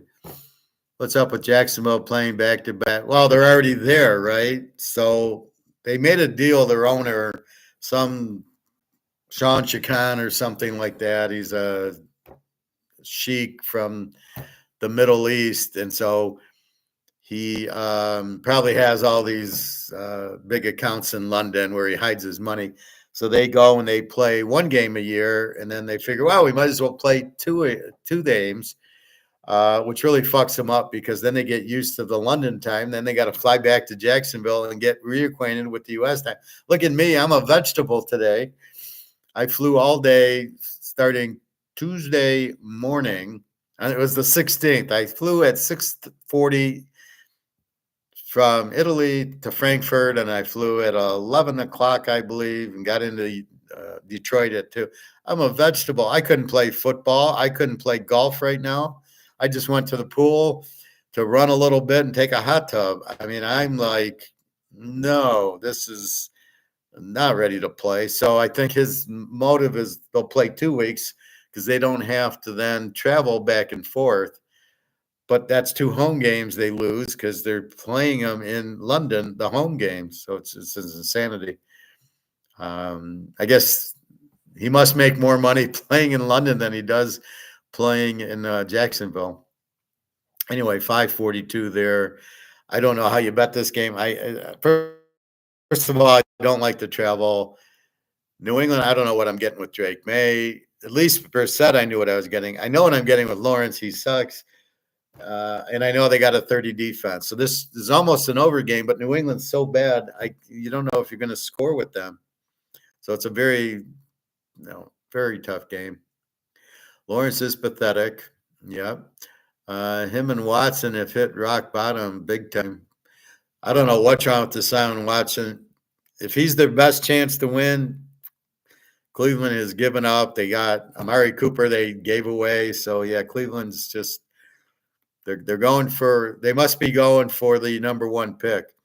They'll get rid of Watson, and they'll pick the whatever quarterback. I don't think it would be Dart. He's terrible. Milrose, maybe. The guy from LSU, Newsbaum, whatever his name is. The guy from Georgia is really good. Dylan Gabriel from Oregon he's a top 5 quarterback. Cam Rising, who's out for the year again with another leg injury. I don't see him playing in the pros. He's too injured. This is 2 years. We're waiting for game time decisions on him. So I'm glad he's done. Just good. We don't have to worry about it anymore. All right. Atlanta, 351 to Seattle. That number hasn't moved. You've got Geno Smith against Kirk Cousins. Should be Penix. Now here I have Seattle as an over team because they have a 25 defense. Good offense, good receivers. Geno Smith is he's not it. They need a better quarterback. Their coach is a defensive coordinator from Michigan and Baltimore. Do they look like they have a good defense? I can't believe you got rid of Coach Pete for this guy. Atlanta I have as an E team. They score mid-20s. They give up mid-20s. Cousins choke. I don't know what you do with them. They both get about 370 yards a game. What do you do with this game? Is Seattle a live dog? Is Atlanta a live favorite? Do I go over? Do I go under? Right. This is where you've got to have the art. This is what I am gifted in that I can't really teach it. I know Luke wanted to get it. Todd seems to be going off on his own. Taiwan seems to be trying to make the picks on his own, and it just what I do is very special, and you cannot just do it on your own. You can figure things out. We're the Z teams, and that you can understand the art of war. I'm going to bet against the shit teams. Okay, that's you're way ahead of the pack, but you've got to really figure out the shit teams, and that's my gift. That's why I win every year because they're just. Who's the Z team? I don't look at – so people go, who's your favorite team? And I can't give them an answer because I go, I don't know. This year it's probably Kansas City and Cincinnati. Next year it might be, Pittsburgh and Seattle. It doesn't matter. It changes every year because there's a new A team and a new Z team. And I'm just looking to bet against the Z team. But you've got to be able to figure out who the Z team is. It's like understanding Bitcoin. Bitcoin's not money. It's an asset, I guess, but I wouldn't even go there because you can't get it. It's a digital asset. And I am not sold on digital assets. In my master's program, it's got to be something you can hold to be an asset. You got a Picasso, put it on your wall, then you have it and nobody can fuck with you. But if it's a digital Picasso, you don't have shit. Next thing you know, oh yeah, that Picasso, it's oh yeah, Joe bought it. Sorry, you don't own it. What do you mean I don't own it? Well, yeah, you should have taken delivery. So that's the thing. That's where I get on the Bitcoin. It's not real because it's not, you can't hold it. And so this is my gift. And I was talking to somebody at the airport in Frankfurt yesterday. And I was explaining gold to him. And he was a teacher. And he says, I'm such a bad teacher. He was. So I started explaining gold using Titanic. And he says, you're a great teacher. You really understand how to explain it. I get it. And some retired guy, but he's a teacher. And that's my gift is figuring out and understanding the football. That's why I'm so successful at it every year, because I don't care about the team. Bobby, you always bet LSU. I never always bet anybody. I like Georgia lately, but I got off of them, and Alabama we're looking at, and the new coach and the new quarterback's really fucking me up because I don't know the teams. I got to wait 5 weeks to figure out what the team is what, based on what they look like. How's Dylan Gabriel? It's first year at Oregon. And so you're trying to figure that out. So when you guys start going off on your own, you got to be careful. You can't do it. I can do it. You can't. You can come close, but you really have to identify what the team is. And like last week, I took the under in the Spencer Rattler instead of just taking Tampa. And that's where I'm at. Two stupid organizations blew their money on those two contracts. Gold standard. Well, how about the Giants? They still have Daniel Jones. What the fuck are they doing? And Dallas with Dak Prescott. That's my other gift, is seeing the talent. I can see the talent. I'm telling you, Dak Prescott sucks. I'm telling you, Daniel Jones sucks, which you obviously can see, but Dak Prescott you can't see. I'm telling you he sucks because in the big games he gets the interceptions. And then I know how to bet it. I go, oh, Dallas is not that strong. I had the over in the game last week with Detroit. Now, I didn't know Hutchinson got hurt. Now I see he broke his leg. Now it's a little bit different in the Minnesota game. I was wondering why Detroit wasn't favored in the game. I had Detroit 3 points, but I didn't know Hutchinson. So now I've had to adjust my Minnesota's now a 3-point favorite. But this will be an interesting play. Detroit, good offense. Their defense sucked anyway with Hutchinson. Now less pass rush. So we'll see. Hey, Pat. Yeah, we're waiting for 2,700. Well, we'll send out the balloons and everything when it hits 2,700. All right, so Atlanta 351 to Seattle. Line really hasn't moved. I think we talked about Smith against Cousins. Probably a close game. I think I have it as a fairly close game. Over under, probably a little higher than lower, but how sure are we? Cincinnati 5.5, 41.5 over Cleveland, as we talked about.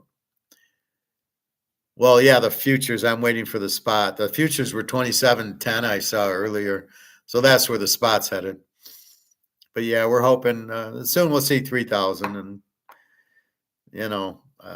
that's what's good about it. And it's such a sure thing.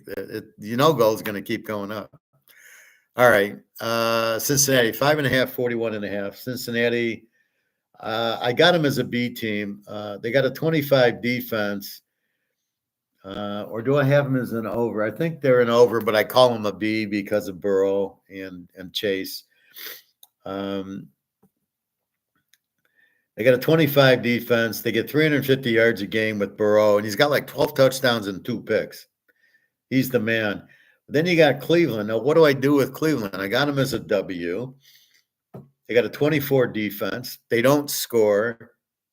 Watson's terrible. Watson's like getting paid, and that's all. He goes up, and he's got the most sacks. He's got 30 sacks, where he's got sacked 30 times, and only 240 yards of offense and a 24 defense. We got a 25 defense, 24. The key difference is Burrow and Chase. So I'm going to give you this as our free game. I'm going to give you Cincinnati as the free play. Todd, good luck on this one. I got Cincinnati winning 31-13. Thinking about it, Cleveland's not going to. Okay, yeah, they got whatchamacallit, the defensive guy. I can't think of his name. I just heard it. But anyway, you got Burrow and Chase. They have to win. They're 2-4. Cleveland sucks. They just gave away the one player they had, Amari Cooper. Chubb's out probably for the year. And you just have whatchamacallit, the defensive end. Otherwise, they gave up. You're not winning with Watson. So here's where I was talking about last year. This would be an overplay, but I'm not going to get points from Cleveland. I see a 44. The over-under is 42. So that's where I'm at. And I'm going, well, hell, I know Cincinnati's going to win with Burrow and Chase. They need the game. And they're only 2 out. Baltimore and Pitt are 4-2. They're 2-4. So pick up a game here. And off I go. So where I got screwed last week playing the totals, playing the under and the bad quarterbacks, I'm now saying, fuck it, Cincinnati's going to win this game. They have to. They're starting to play better. Burrow is playing lights out. Chase is healthy. T. Higgins is healthy. There's no way Cleveland should win this game. Now, it's a little rivalry, but basically Watson's terrible, and I don't see him getting much better. So let's go with Cincinnati 31-13. I'm not locking this because the last time I locked Cincinnati was against Washington, and they let us down, so I'm not going to – I get superstitious about that. I'll just play him, but I won't lock him. I got 4 other locks going this week. So this is the problem when you don't buy from me, Todd and Tuan, is you don't get the locks. And that's really where my skill and my feel come in. So when you don't and you try to do it, you can't bet big on the locks. Last week's locks were 3-1, but the big lock was Green Bay over with Baltimore over. Did you lock those? Did you have them huge? Did you even play them? That's why you need my opinion on that. So do what you want, but you're not getting those. You would in the class, but that's the part you're missing. You're missing my expertise, and my expertise is not – I don't think there's probably too many people that can handicap the way I can. Just like there's not too many people that understand gold and economics. I mean, everybody thinks Bitcoin's money, and I just explained it's not. And you understood that, and you go, yeah, he's right. That's how I am with football. Luke, Bobby Bowe is in the house. He can't wait to go to Capitol Grill, he said. Sieve aid about to expose. What does that mean, Pat? Sieve aid about to expose.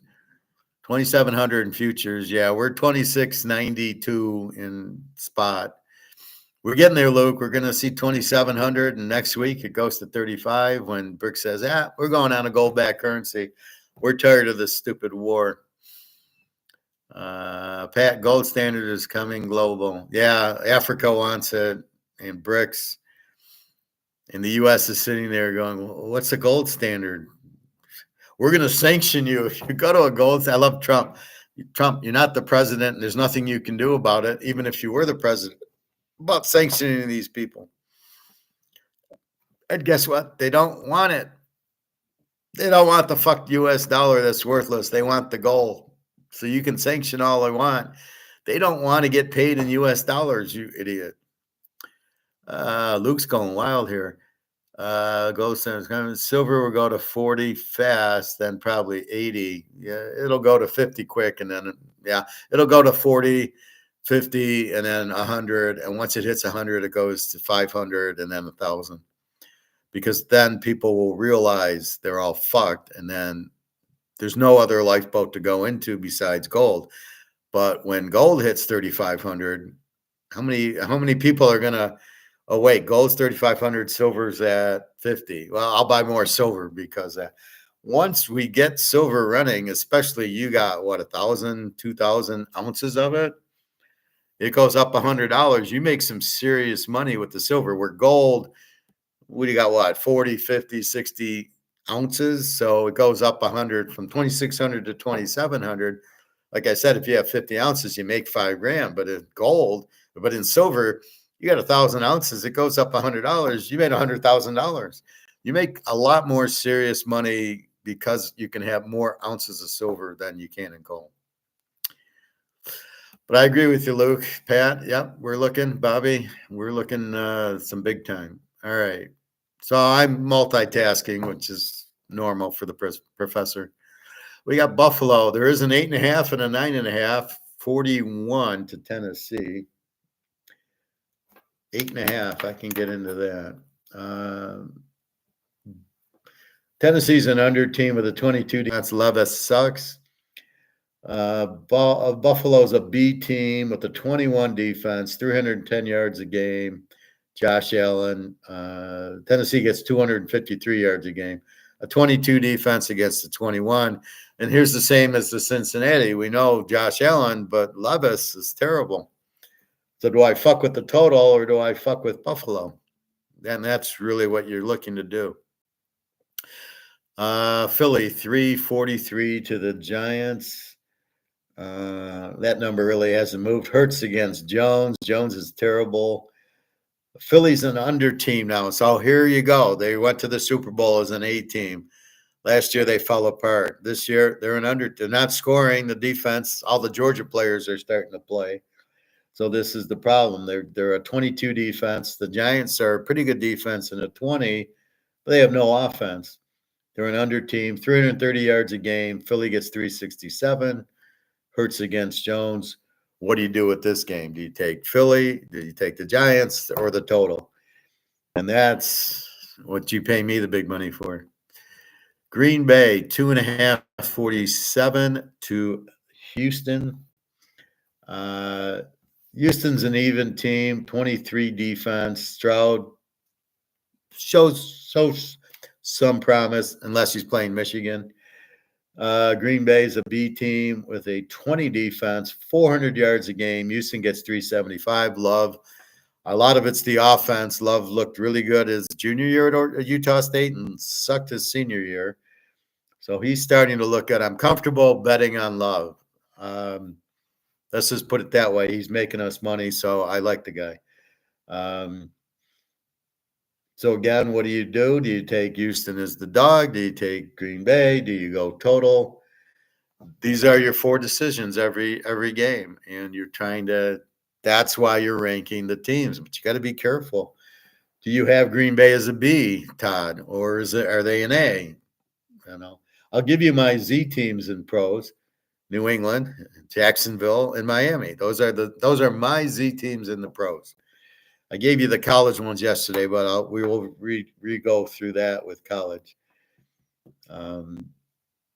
So there you go with Houston, Green Bay.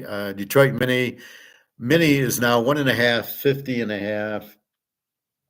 I had Detroit as a 3. Now, Detroit I has as an A team. Are they still an A team? You lose Hutchinson. What do you say, Todd? Are they an A team? How are you ranking Detroit now? Minnesota's an A team. They got a 15 defense. Detroit with an 18 defense, but their ace is out. Are they still an 18 defense? I don't think so. Golf against Darnell. Darnell looks really good. I'm shocked. Golf, we know he chokes. I've got Detroit with an 18 defense, Mini with a 15. Detroit gets 400 yards a game and killed Dallas without Micah Parsons and without Lawrence. So, yeah, they beat him. But wait, Micah Parsons, the best defensive player in the game, wasn't there. Oh, Myles Garrett's the Cleveland guy. It's funny how I think of him when I'm talking something else. So, Mini, 323 game. They've been playing really good ball, beating the Green Bay game. They won 31-28. So they're a 15 defense, but a good offense can score on them. Detroit. Um, they did hold, well, again, Hutchinson's out. So these quarterbacks are going to have a month to throw. So looking at it from that standpoint, again, do you want Detroit in 7.5? Do you want to go Minnesota because Hutchinson's out, or do you want to play the total? This is the fun I have every week. It's all Rubik's Cube. You got to figure out and then each game is different. Detroit Mini, last week was Detroit at Dallas. Now Detroit and Mini. Detroit at Green Bay, or Green Bay at Detroit. So every game is like poker. I don't care. I had pocket aces last hand. I got 2-9 this hand. So it's all independent. And you're trying to figure it out. That's why you rank the teams. And you got to be good at it. And you're not as good as me. Keep that in mind. Indy, 343.5 to Miami. That's my other Z team, Miami, 23 defense. And they got Huntley, who sucks. Indy's an E team with a 23 defense, 337 yards a game. Miami, who knows? It's 302, but that's a little with Tagliavua, a little bit with Skylar Thompson. And who's the quarterback for Indy? Is it Flacco again? Flacco I like and trust. Richardson I don't. So again, we've got to wait to hear about Richardson. If it's going to be Flacco, or I think Flacco because it's an oblique and Richardson. So Richardson sounds like he's just there for the money. He gets hurt, and then he's out. He plays 2 games, gets hurt, and then he's out the rest. So it's pretty funny. That's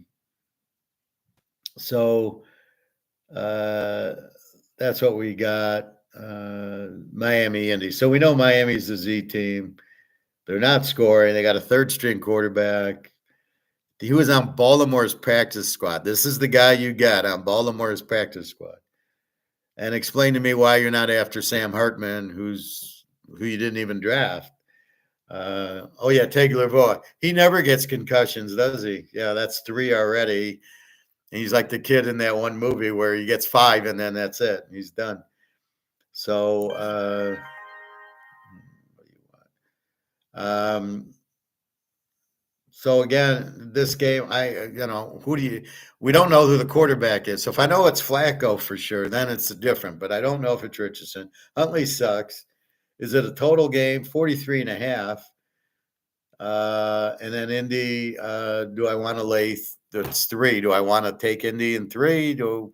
I certainly don't want Miami in 9, or it's a total game. This must be Alyssa.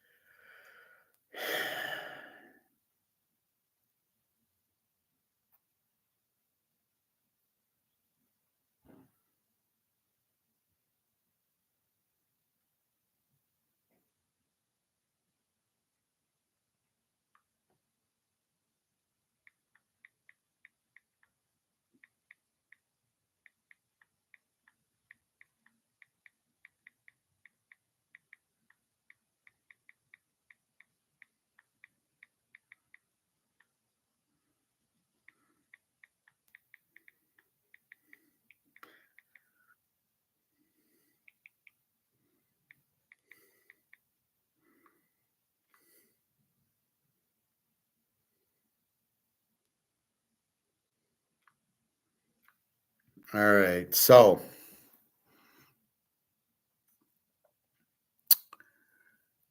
who's the dog? What game are you talking about?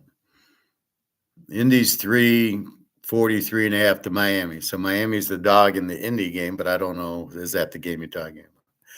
All right. The Rams 6.5, 43.5 to Oakland. We got O'Connell against Stafford. O'Connell's terrible. I got both teams as W. They score a little bit more than the Z team. Their defense isn't very good. Oakland gives up 27. The Rams 28. Oakland 293 yards. of offense, and the Rams 345. Um, so superficially, you got to like Stafford over O'Connell. Both defenses suck, and both teams are W's. So you go from there.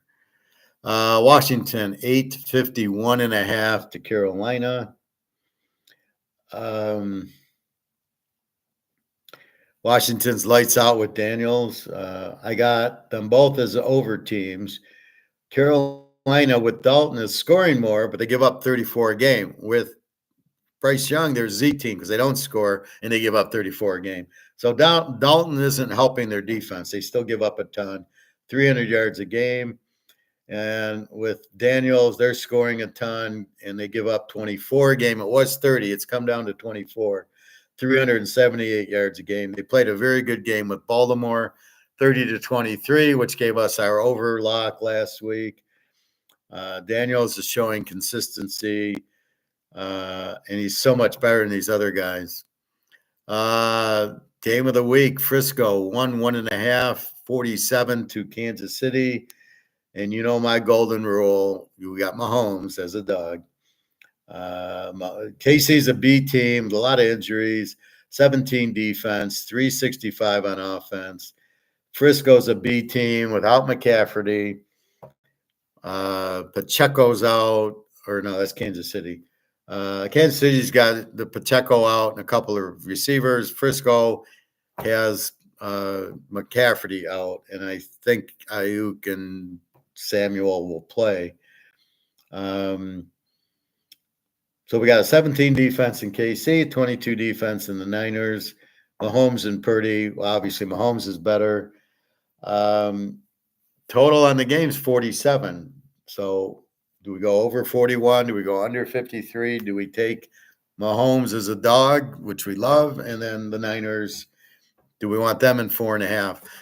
Is it a revenge game? Of course, it's a revenge game, but can you fuck with Mahomes?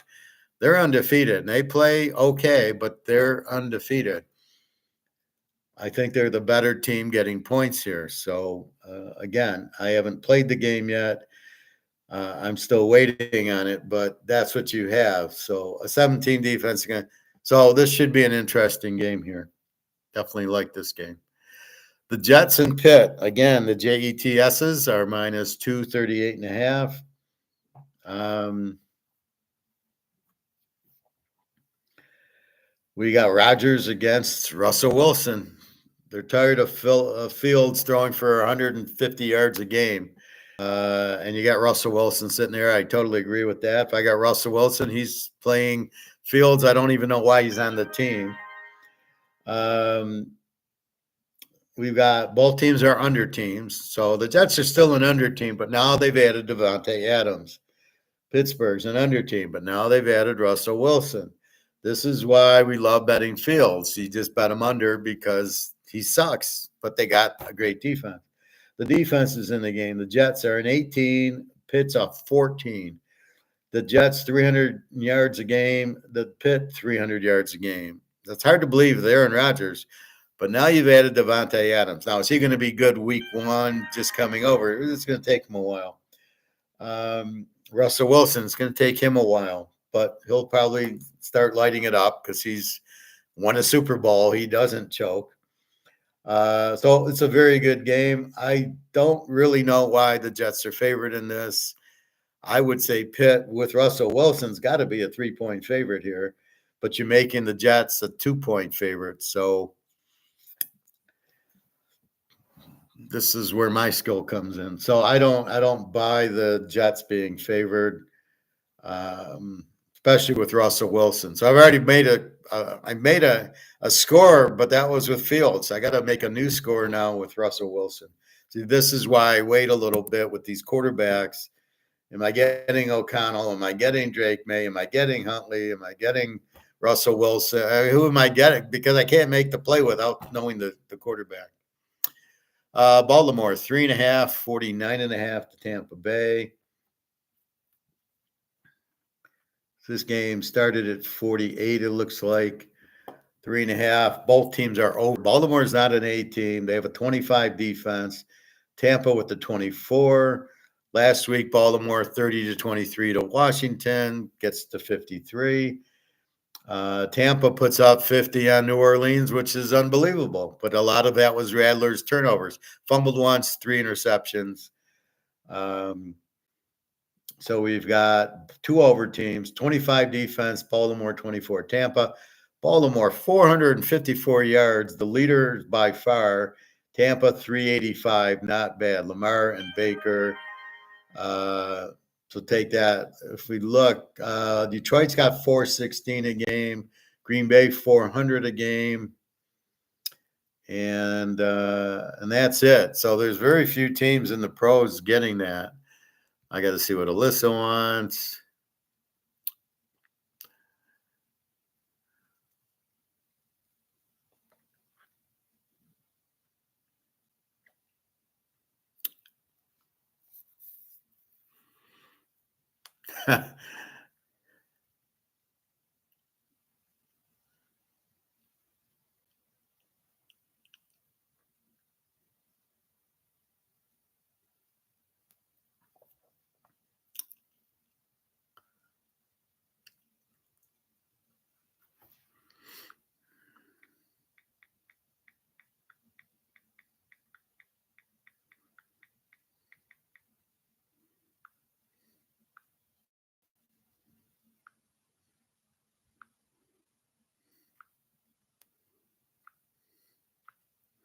All right. So that's Baltimore, Tampa. Again, do I take Tampa as a home dog? Do I go total? What do I do with the game? But I've laid it out. We've got kind of weak defenses with kind of strong offenses. And our last game is San Diego against Arizona. San Diego, 2.5, 44. San Diego with a 13 defense. He's got the Michigan defense going and 281 yards of offense. He's got no, he's just playing Michigan. I'm going to run and play defense. Arizona, I don't understand them. They're an over team with the 27 defense, 332 yards. Murray against Herbert, but 3 of the last 4 weeks we saw Arizona score 13 on the Lions, 14 on Washington, and 13 last week against Green Bay. What the fuck's going on with Arizona? Why are they? Where's the points? Some weeks they put up 30 and then it's 13, 14. So I don't know what to do with them, but San Diego got the killer defense, the Bozas and Khalil Max. So we will see. Again, we'll have to figure that out. All right, so that's pros. I got 4 locks in that mess. And could be more. That was before I knew Hutchinson was out for Detroit. I already had 4 locks. That could be another lock game. Cincinnati's the free play. It's not going to be a lock, but it certainly could be. I don't see how they're going to lose to Cleveland. They finally started to win. They lost to Washington, but now we see how strong Washington is. If they played tomorrow, I would lock the game over if Washington was playing Cincinnati. Cincinnati's turned into an over team. Here you got Cleveland. They're not going to score. They're not an over team. So you got a good Joe Burrow going against a weak whatchamacallit. All right, college football.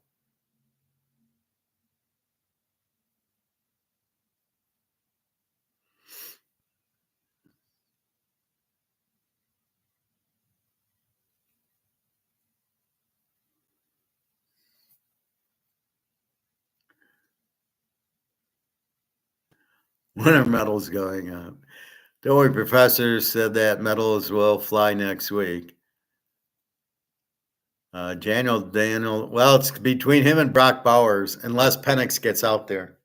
Penix can still win it, but if they don't play him, he can't. Todd, yes, I did Green Bay over and Baltimore. Yeah, those were my locks last week. That was the big lock. So we will see what we do this week. Okay, so tonight we got Marshall 951.5 to Georgia State. We got Georgia State an E team with the 29 defense, and Marshall a over team with the 27 defense. We got Virginia Tech 7.5, 48.5 to BC.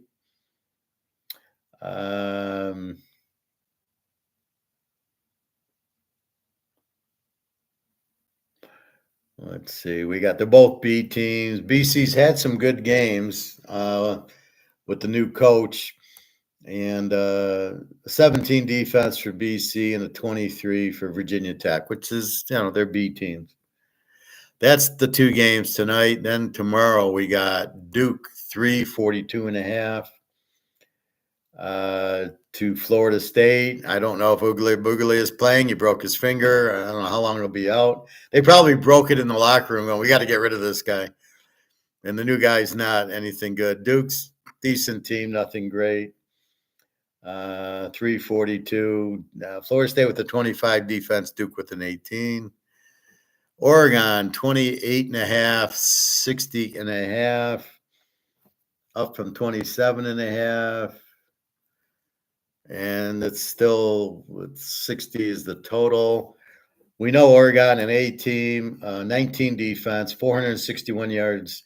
Purdue, a W team with a 39 defense and 278. And the only question is, Oregon's got to go to Purdue on a Friday night after beating Ohio State.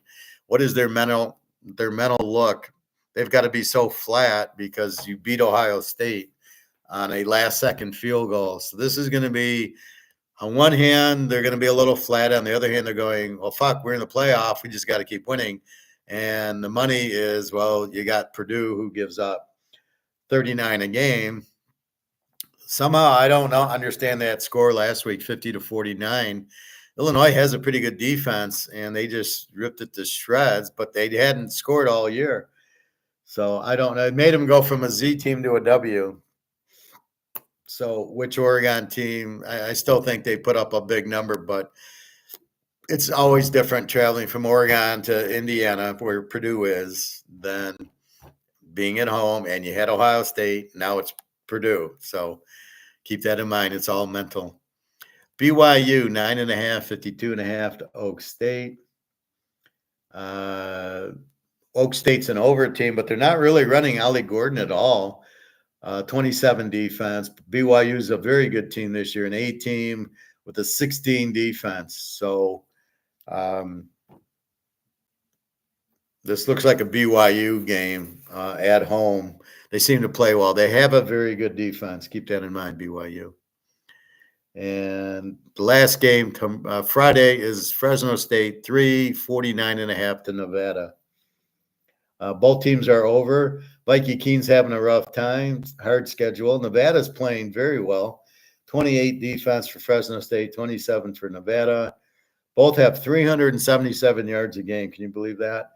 Total 50.5, 3, 28 and the 27 defense. And both teams are over. So very interesting. I don't think, you've got to understand, Nevada's not a Z team now. They're an over team. They've been scoring. They found, I don't know what they found. The quarterback still isn't great, but they're scoring. So they've beaten some good teams. So we know Fresno State, how good they are. So keep that in mind. That's your Friday. Now, I'm not going to go through every game. Let's just go through the big games on Saturday. Our Army team, 16-51 against East Carolina. Army's an A team. Good game. Indiana, 6.5, 51 to Big Nebraska. Indiana's fucking playoff team. They look great. They're kicking everybody's ass. We've been locking them every week. They're like the old Georgia under. Oh, Indiana? Oh, 6.5? Lock. Haven't locked them yet. Nebraska's pretty good defense. But I think Indiana, I love the coach. This is where you watch the coaches. This guy came from James Madison. The guy's fucking, Indiana's a top 10 team. They kill everybody. So I don't know. It is at Indiana, which helps. We will see what we want to do here. Rutgers, 4.5, 41 to UCLA. UCLA is terrible this year. Garbers is terrible. Rutgers is actually playing pretty good. We'll see, although They did beat Washington, then they got killed by Wisconsin. I have no idea. Wisconsin all of a sudden. Todd, TK, I probably will buy in the coming weeks when it gets closer to conference championships. Well, whatever, Todd. You're welcome to buy and do your thing. You can buy the class for 25 and then say, I really like, Pittsburgh over the Jets, and get my thoughts on the game and my score and kind of confirm, well, what do you it's like if you're doing your taxes, you want to ask the CPA, this is what I think, what do you think? So that's just, getting an advisor to help. Let's see, Cincinnati, I like a lot. 4.5, 50.5 to Arizona State, who I like a lot also. This is a real tough game for me. We had Cincinnati as the dog last week to UCF. They won the game straight out. The game's in Cincinnati. Arizona is better in the desert, of course. Not sure what to do here yet, but this should be a very good game. Clemson 21, 57.5 to Virginia. Clemson's been scoring a ton after the Georgia game. Virginia's been playing better also. Missouri 4-50 to Auburn. Auburn is not very good this year. Missouri is not as good as they should be this year. Brady Cook still looks good. Now, all they did last week, they lost that game 2 weeks ago, I think, to Arkansas or somebody, and to Texas A&M. They got killed, and then they played UMass, who anybody can beat. High school teams can beat UMass, so they killed them. But it's nobody. So is Missouri back, and they will now beat Auburn? They don't even. You're getting 2 points if you want them. But what's wrong with their offense? Their defense has been pretty good. Auburn, we don't know. Gus Malzahn or whoever the coach is now. So I think it's Hugh Freeze. But again, I got to see Missouri beat a good team. They beat UMass. Big fucking deal. But the A&M game, they got crushed. So maybe their heads are back into it. Good game. Miami 5, 59.5 to Louisville. At Louisville. Louisville's going to give them a game. Wisconsin 7.5, 41.5 to Northwestern. Again, which Wisconsin team's going to show up? They lose to USC, and then they kill Rutgers last week, like 42-7. What the fuck? Sure, there was a lot of turnovers. Now you got Northwestern who can't score. So again, I hate to miss the simple game. Oklahoma 1.5, 41.5 to South Carolina. South Carolina just lost to Alabama by 2 points. They lost to LSU by 3. Now they got killed by Ole Miss for some reason, but Oklahoma has no offense. This should be a very good game, but I think Oklahoma can't score, but they do have a good defense. Temple's favored 3 over Tulsa. That's amazing. Let's see. Michigan 44.5 over Illinois. This game started at 1. What's going on? Is the Illinois quarterback out? Why is all this money going on it? But I can't find the injury because Covers hasn't updated their injury in a while. So 44.5.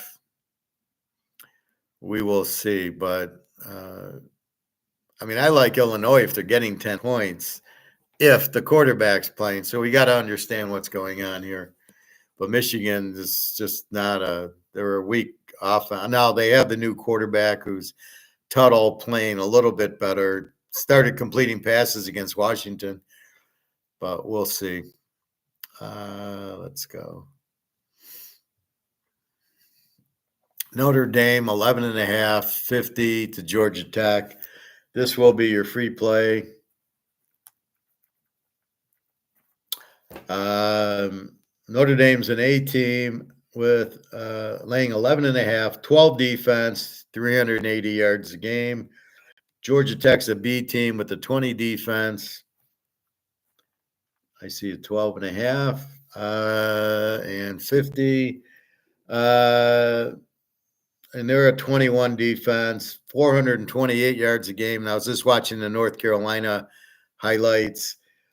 Free play take Georgia Tech plus now 18 and a half. We say thank you. The game's at Georgia Tech. They'll be sky high for this game. My score is Notre Dame 24, Georgia Tech 20. I have Notre Dame as a 7-point favorite. I think this spread's way too high. This is I love Notre Dame, and God's on the team, and Jesus will be there, and Lou Holtz will be there, and all that bullshit. Georgia Tech, outstanding team. This reminds me of the Vanderbilt game last week when Kentucky's 14 points favorite, and I'm going, huh? Am I misreading? This is supposed to be 4, and then Vanderbilt wins the game straight out. And I think this is very similar. Georgia Tech could easily win this game. How the fuck you going to give Georgia Tech 18 points?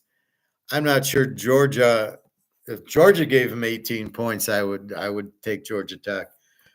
Georgia Tech played Georgia a very close game last year.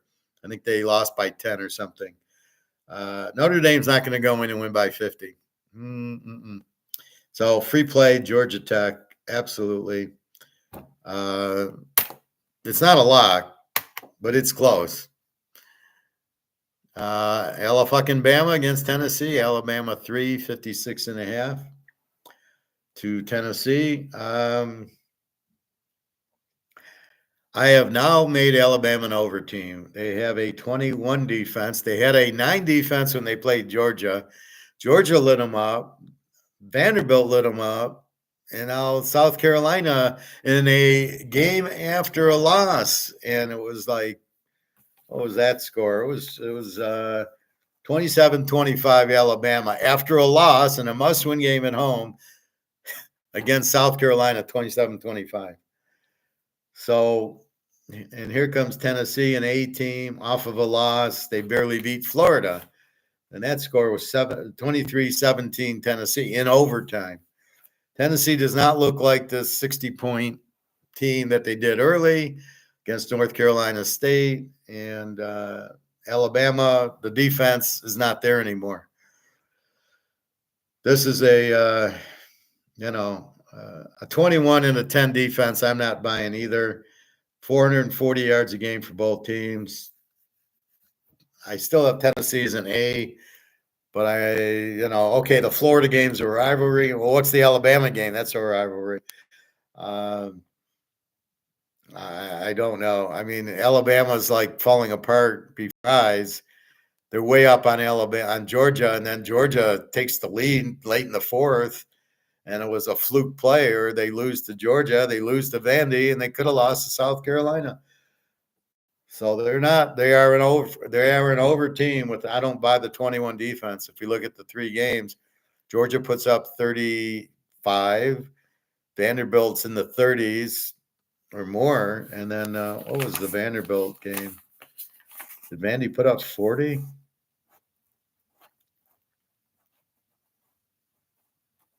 Where are you?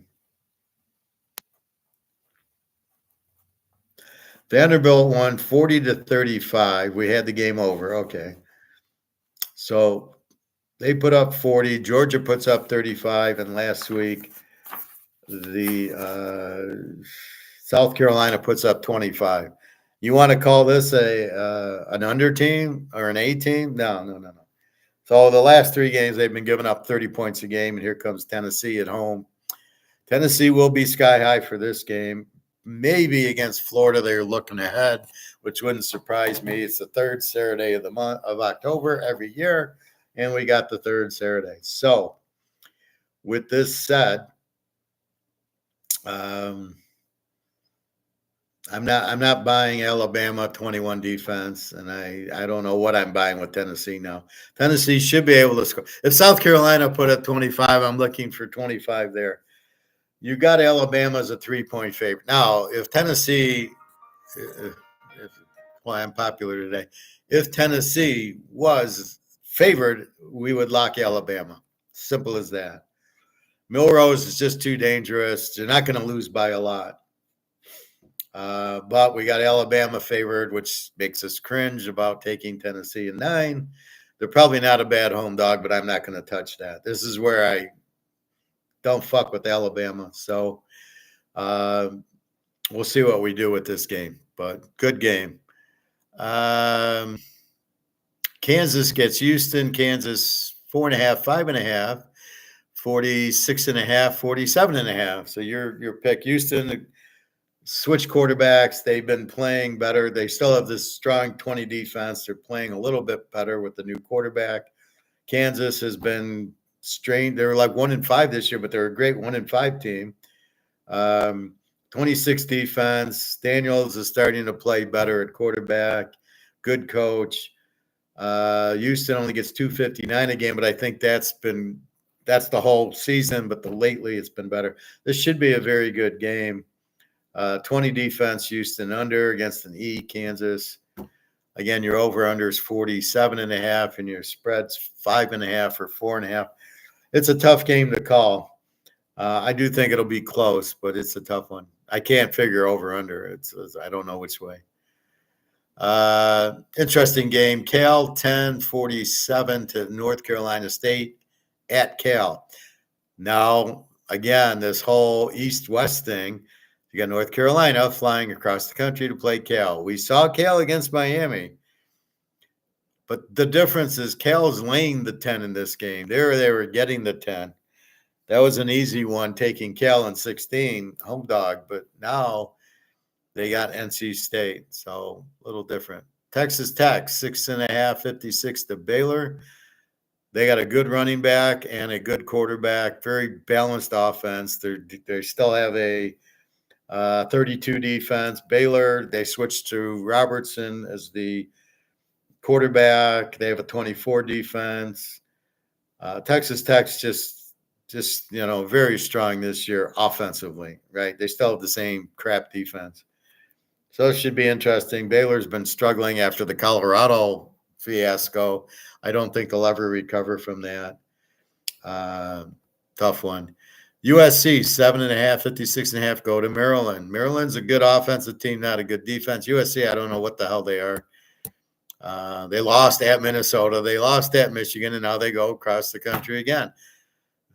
This is the stupidest thing I've ever seen. Why would you want to go all the way fucking east to west 5 times? So that's what makes it difficult. You've got to factor in the flight. You're going all the way to Maryland, right? I don't know. Maryland's decent. USC, we don't know how good they are. They choked against Michigan. Then they lose at Minnesota. They had Penn State last week. They had a big lead. They had that one guy, the receiver number 5 or 10, looked really good. I don't know how they blew the big lead, but we'll see what happens. But Maryland, they're not that good. Colorado goes to Arizona. We got Prime. We got Arizona at home. 2.5, 3, 3.5. Take your pick. And 58. Colorado showed a defense against UCF that we haven't seen. Again, they're pretty much one-dimensional with Prime Jr. And Arizona. Fafita has been very good, but there's no running, and the defense is kind of weak. So we'll see about that game. This is a very interesting game. New Mexico against Utah State. This is such an over. This will hit 100 points. The problem we got is New Mexico's 2 is 78 is the total on the game. How the fuck do you bet a 78, even though we're going down to 72? Even though it'll probably be a 100-point game. It's crazy. New Mexico's got this quarterback, Dampier, who's really good, much better than O'Connell and Drake May and these idiots. And Utah State's been scoring on everybody. This should be 100. It's ballsy, though, to lay 72 in a game. Because if it goes one-sided, let's say it's 40-10, they're just running out the clock. They stop scoring. The only way this game gets over is we need 44-41. And that's the key, but we probably will get it. This probably goes to 100, but again, it's a very hard bet. If this was 66, this would be my lock of the week. 78. I got to say, I don't even know if I'm playing it. 72. If you do play it, it's a small play. You can't go crazy on it. Bobby, here you go. LSU 1.5, 56.5 to Arkansas.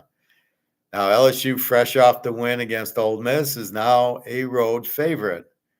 Not the best place. Arkansas played A&M good and then killed somebody 2 weeks ago. This is where LSU is going to have a hard time. Arkansas will be fired up. LSU beat Ole Miss. Are they really into this? How I think offensively they are. Let's see what we got here. LSU's an over team, 22 defense. Arkansas is an 18 with a 19, and they both get 450 yards of offense. So, again, you got 56.5. Maybe you go total. I wouldn't be surprised if LSU loses. I wouldn't be surprised if this is close, just because it's hard to get up after beating an Ole Miss or an Alabama or Georgia to then come back and play the same game on the road, and Arkansas is waiting for you, and they're an 18. They're not bad, so be careful with this one, Bobby Bo. You can't believe they're only a 1-point favorite, 1.5. LSU's season is on the line.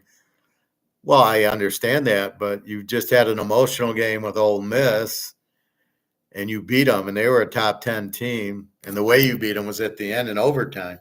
So we will see how strong Arkansas's defense is. A 19 defense, but they both get 450 yards of offense. So I get the season's on the line, the back's against the wall, but so is Arkansas, and it's not a Z team they're playing. This is what you've got to be careful that they're playing an A team. So you can't just say, oh, they're going to win. No, because Arkansas is also there.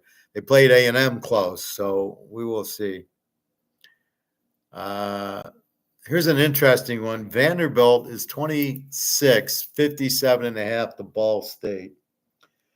Vanderbilt is a B team, 24 defense, 351, and beat Alabama and Kentucky and lost to Georgia State. Go figure that one out. Ball State's an over team with a 46 defense.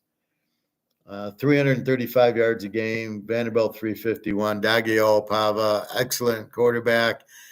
We saw him at New Mexico State last week. We bet him all the time. And now he goes to Vanderbilt, and now we're starting to bet him again. Very strong.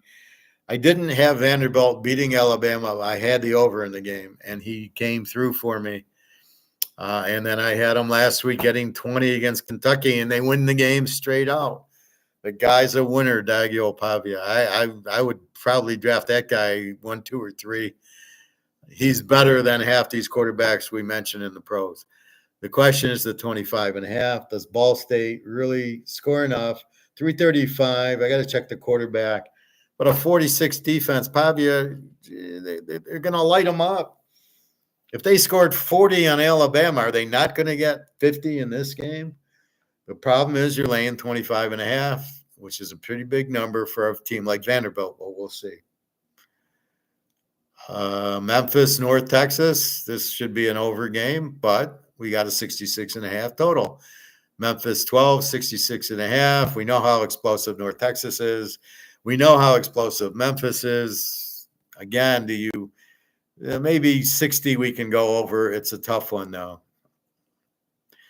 The second game of the week, we got Texas 4.5, 56 to my Georgia team.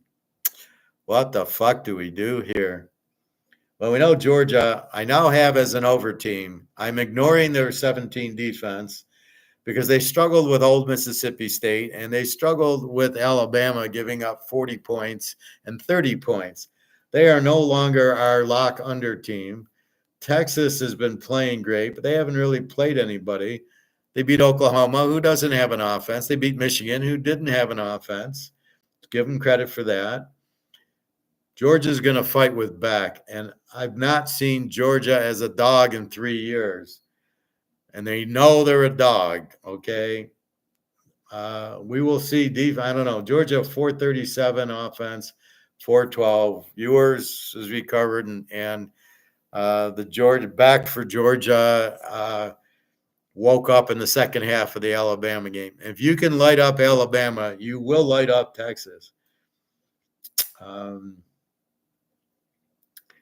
I don't know. This is going to be a great game. UCF, Iowa State 13.5 and 50. Iowa State's a very strong team, very underrated. UCF's been struggling with Colorado, and the next game they lost to Cincinnati. We will see. Bobby Bow, I heard you here. The exams had not played anyone yet. The exams? Do you mean Texans? Well, they did beat Michigan and they did beat Oklahoma. I mean, they're not great teams this year, but they're still, they give them credit for those teams. The exams. How do you call Texas the exams? Anyway, so West Virginia, Kansas State 355.5. Kansas State, why are they 3? They should be more than that. I already gave you your free game, Georgia Tech. Okay.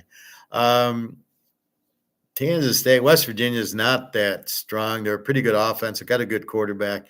But Kansas State just shut you down. They did beat Colorado last week, but I played the game over, which was a surprise because Kansas State's got a really good defense. They got where are they? They got a 21 defense, but they get 425 a game. They got a good quarterback who runs good.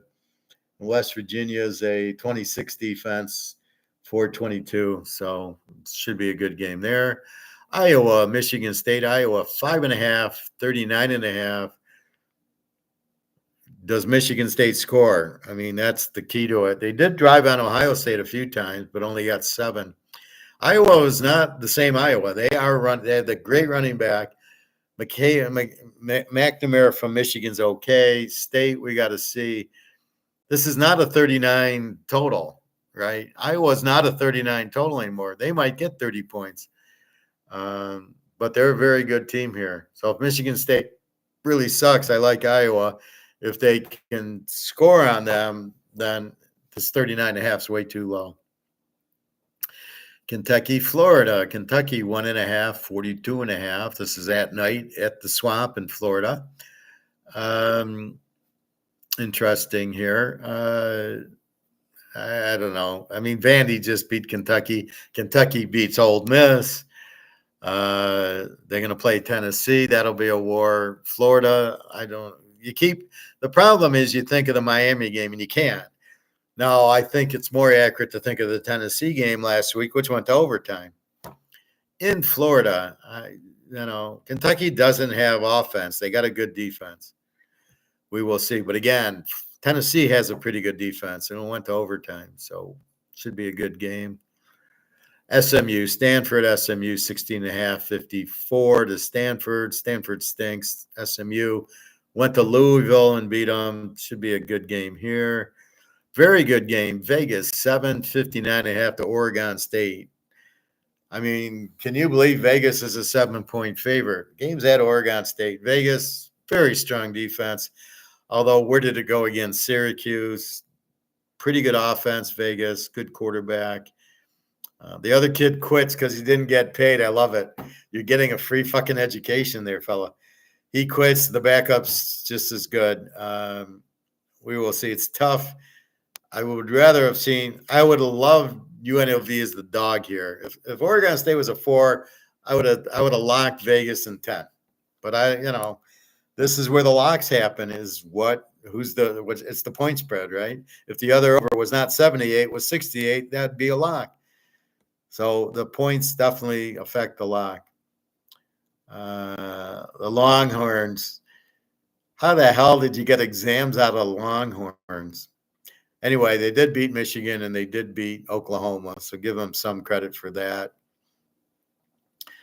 And Georgia really only lost at Alabama, and they made them a road favorite, which you made Alabama a home dog, and they played like it. So they were like, we'll show you we're not a dog. And that's why Alabama won. But then they go to Vanderbilt, and what happens? They lose. I love it. Anyway, we'll see. And then our last game, TCU, Utah. Utah's 3.5, 49.5. No Cam Rising. He's out for the year with a leg injury. But the line really isn't. He's out, but the line went from 49 to 49.5 the total. TCU, good offense, no defense, 31 defense. Utah, quarterback's decent, great defense. It's still a 17 defense. I'm not sure what you do with the game. Again, there's no Cam Rising to worry about. So that's your schedule.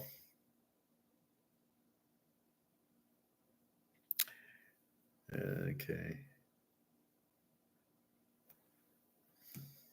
So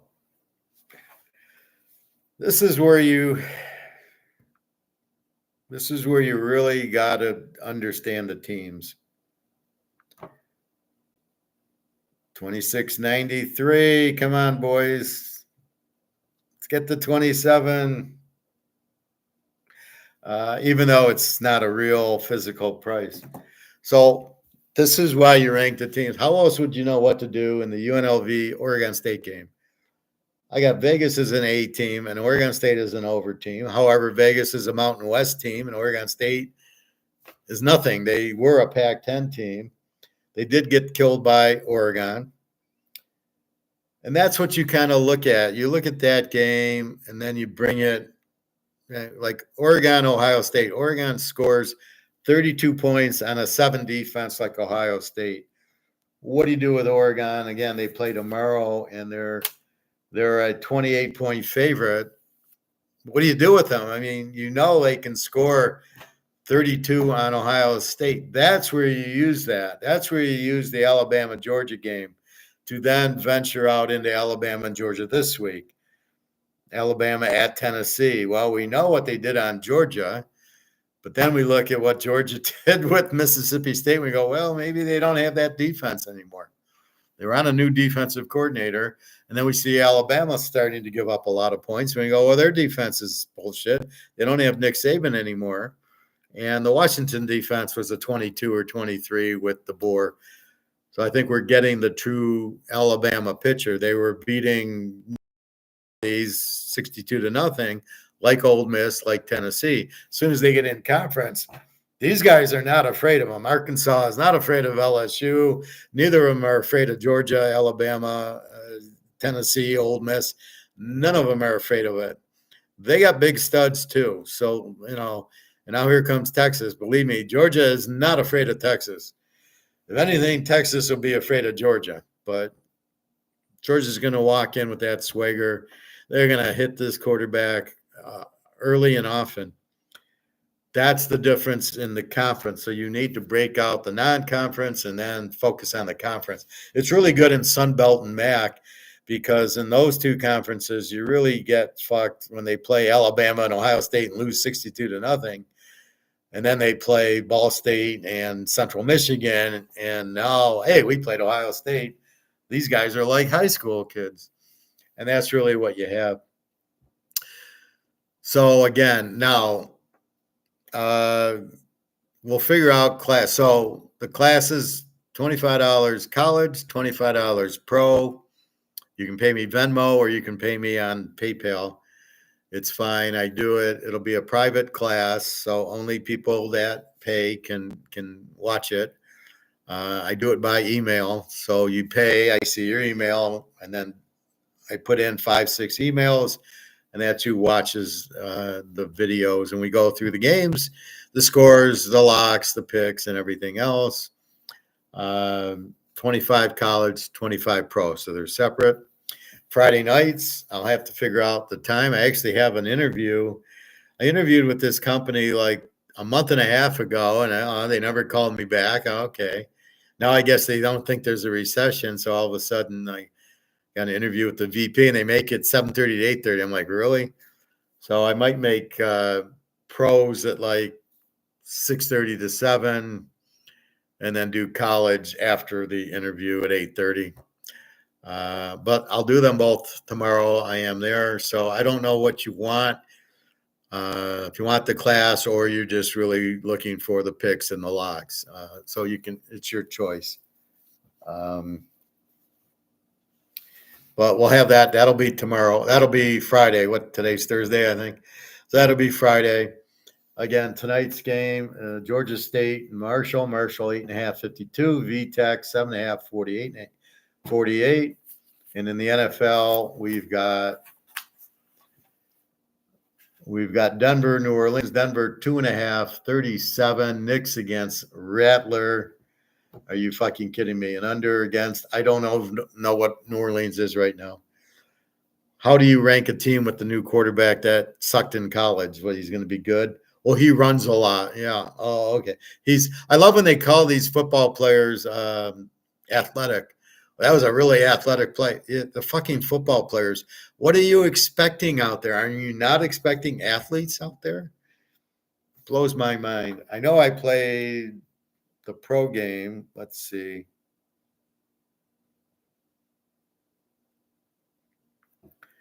What did I play? I did play the pro game tonight. I played LTech with Florida International the other day. They lost going against the Z team, and I did play a game tomorrow with the Saturday game. So I got a college teaser and I got the pro teaser tonight. I will post. I have 4 pro locks, maybe 5. I haven't posted yet, but I'll probably post them. What's today? Thursday, probably today or tomorrow. You just want to make sure the injury and who's quarterbacking who, and just to make sure you've got what you think you're getting. But that's coming up. Bobby, random question. Do you ever take naps all the time? I never can seem to take one. Not sure if it's an INFG thing. If you're INFG, we need to rest our batteries. I find that maybe instead of a nap, I look at football or I'll watch something on YouTube. But I'll find I'm watching something on YouTube, and I watch a lot of the football to get the highlights to see who's quarterbacking, how do they look. And I'll nod off for 10, 15 minutes, not attending to. I'll just lay down and just start nodding off. And I do a lot, but I'm up late. So like the Boise game was on till 2 o'clock. Here's the time change. I locked Boise last week. It was 11 o'clock start, I believe, or 10:30. So I go to sleep, and I'm 6 hours ahead in Italy, and I wake up, and Boise's up 13-7, and just starting the fourth quarter. And so it's 7, 8 in the morning, and the game's in the fourth quarter. So I watch it, and Boise scores, and it's 21-7. I'm laying 14. I go, okay, it's a push. And then they score again, and they win 28-7. But it's like I'm eating breakfast, and the game's still good. It's 8 in the morning, and the 2 o'clock game's still going on.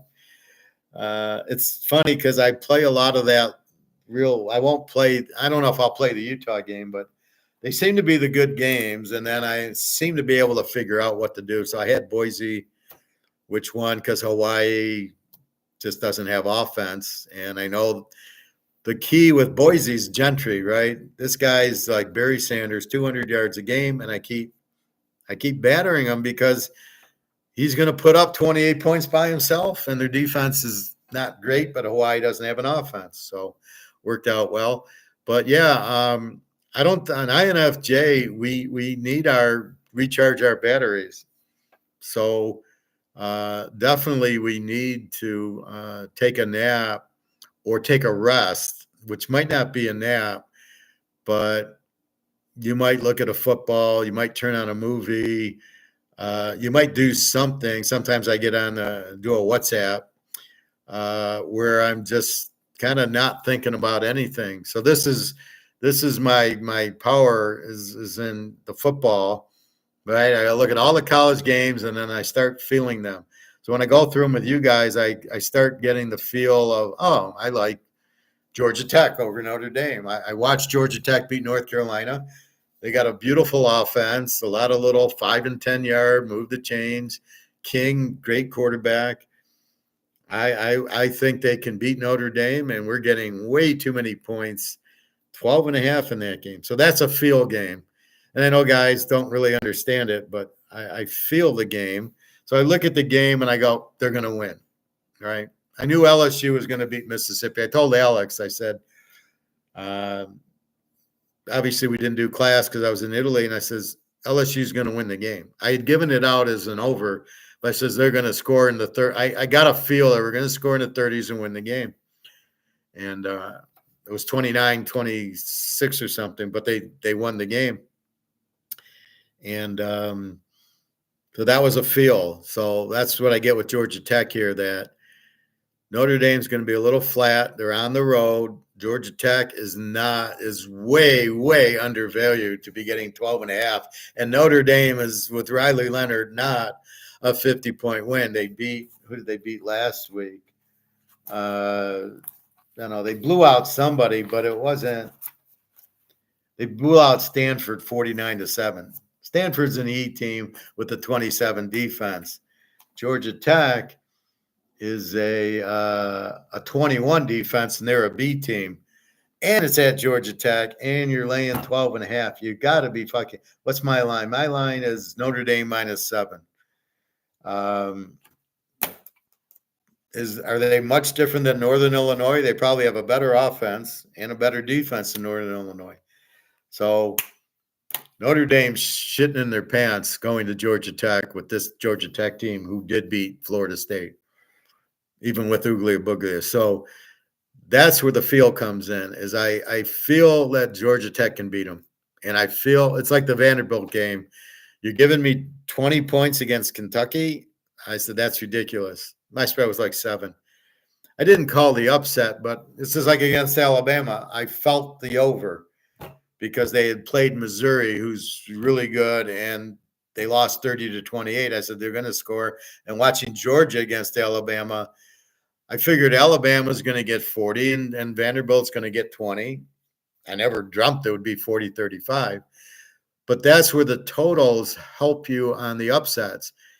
Alabama lost. We won. I had the game over. Vanderbilt beats Kentucky. I don't give a fuck if it was an upset. We had the dog in the game. That's where I took the dog, because Kentucky doesn't score.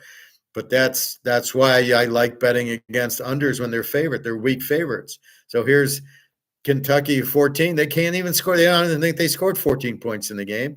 And if Alabama couldn't shut out Vanderbilt, there's no fucking way Kentucky's going to. Let's see. Bobby Ball. That's how I feel about Georgia this week. I'm a little bit nervous. Texas Ewers, but I'm not sure. Yeah, they killed Oklahoma. I do believe they'll be a little flat, because you can't face your big rival Oklahoma and then just come on like it's nothing here against Georgia. How are you going to get up 2 weeks in a row? And Georgia obviously was looking ahead because they beat Old Mississippi State 41-31. But I see Georgia scoring. They will score on Texas. They are too good. And what I watched against Alabama in the second half, Texas is not shutting out this team. And then we got them as a short dog.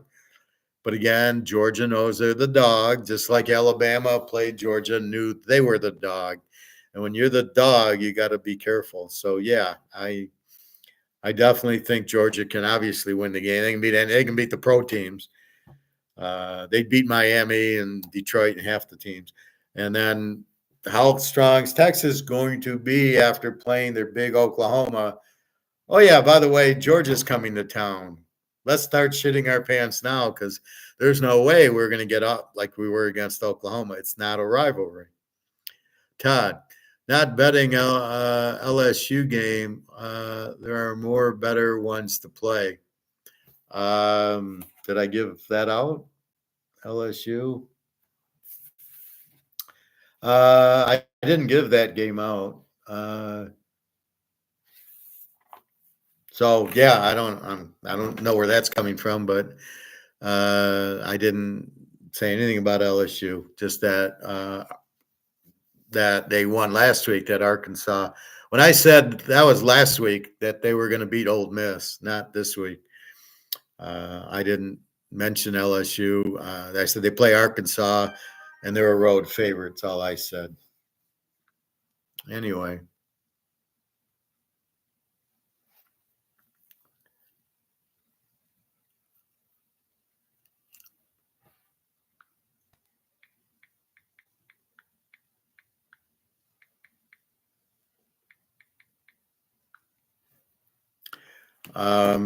anyway, so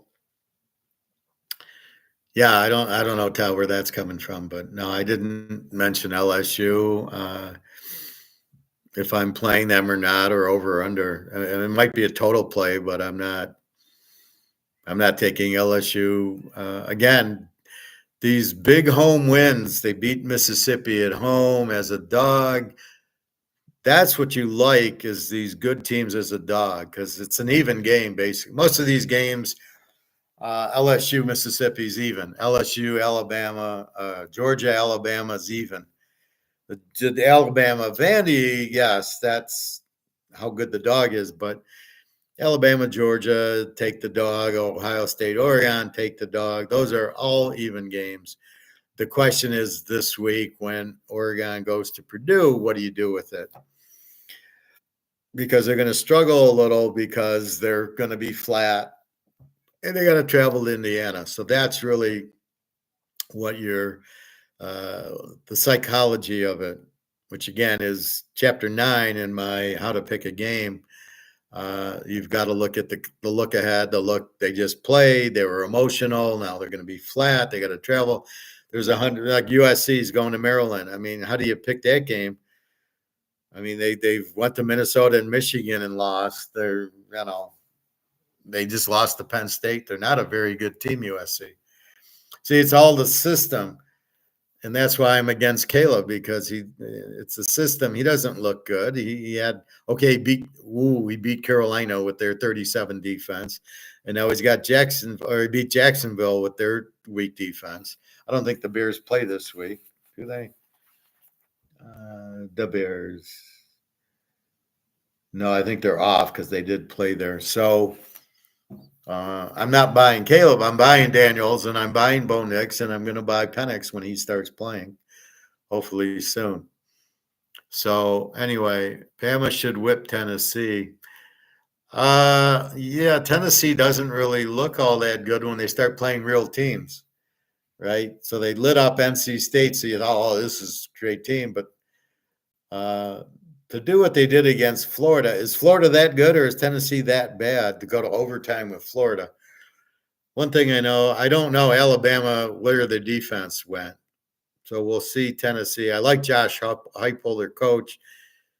He did. That's why I like Hooker. He put up 50. He played Alabama 50-49. He knows how to play them, and that was with Nick Saban. So we've got to see what to do with that. This is my forehead peeling. I got a sunburn, so I'm like peeling the skin. That's what this is.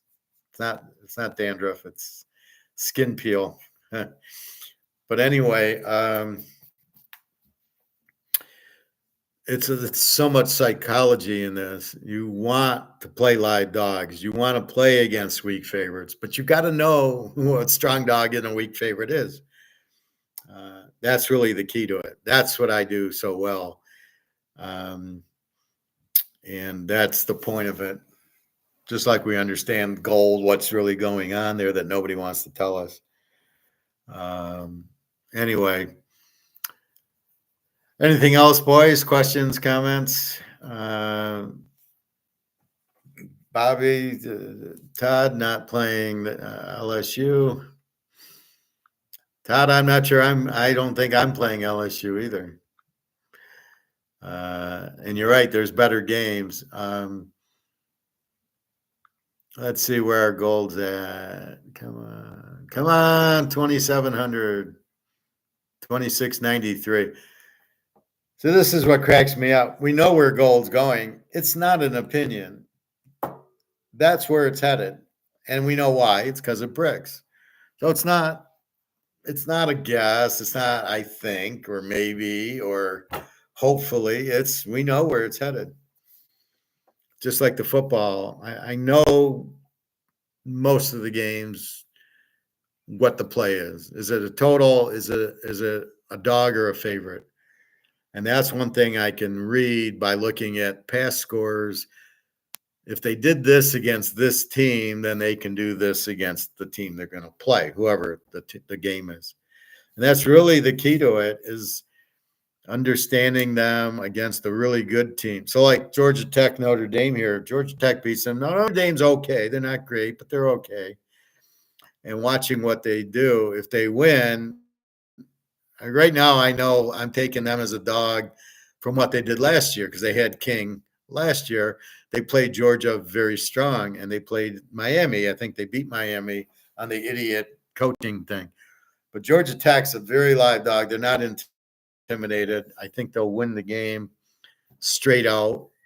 But I really like I'm not going to ignore the 18 points. That's why it's the free play. It's not a guess that they're going to play them close. They will play them close. What's my score there? It's 24-20 Notre Dame. Notre Dame doesn't score. They're kind of a weak favorite here. They're kind of an under team that, yeah, they beat Stanford 49-7. And this is the problem that everybody does. They look at the Stanford game going, oh, they'll kill Georgia Tech because they beat Stanford. Well, that game was at Notre Dame, and they're playing Stanford, who's a weak team. This game's at Georgia Tech, against Georgia Tech, who has a really good quarterback and a really good coach, and they play very well. And we just watched them whoop North Carolina last week, and they beat Florida State. So we know Georgia, and they played Georgia very tough last year when Georgia had a good football team. So the whole key is we understand that Georgia Tech's not going to be intimidated here. I'm not sure how strong I'll play it, but I do think that if Georgia Tech wins 27-21, am I going to be surprised? Absolutely not. It's not going to be a big upset. It's not going to be oh my God, I can't believe it. It's going to be like, yeah, that's about what I thought. Sort of like Vandy beating Kentucky. Was it an upset? Not at all. They fucking beat Alabama. You're really going to call it an upset, them beating Kentucky? This week, I'm a little bit more concerned because now they're a 25-point favorite against some, where the fuck are they?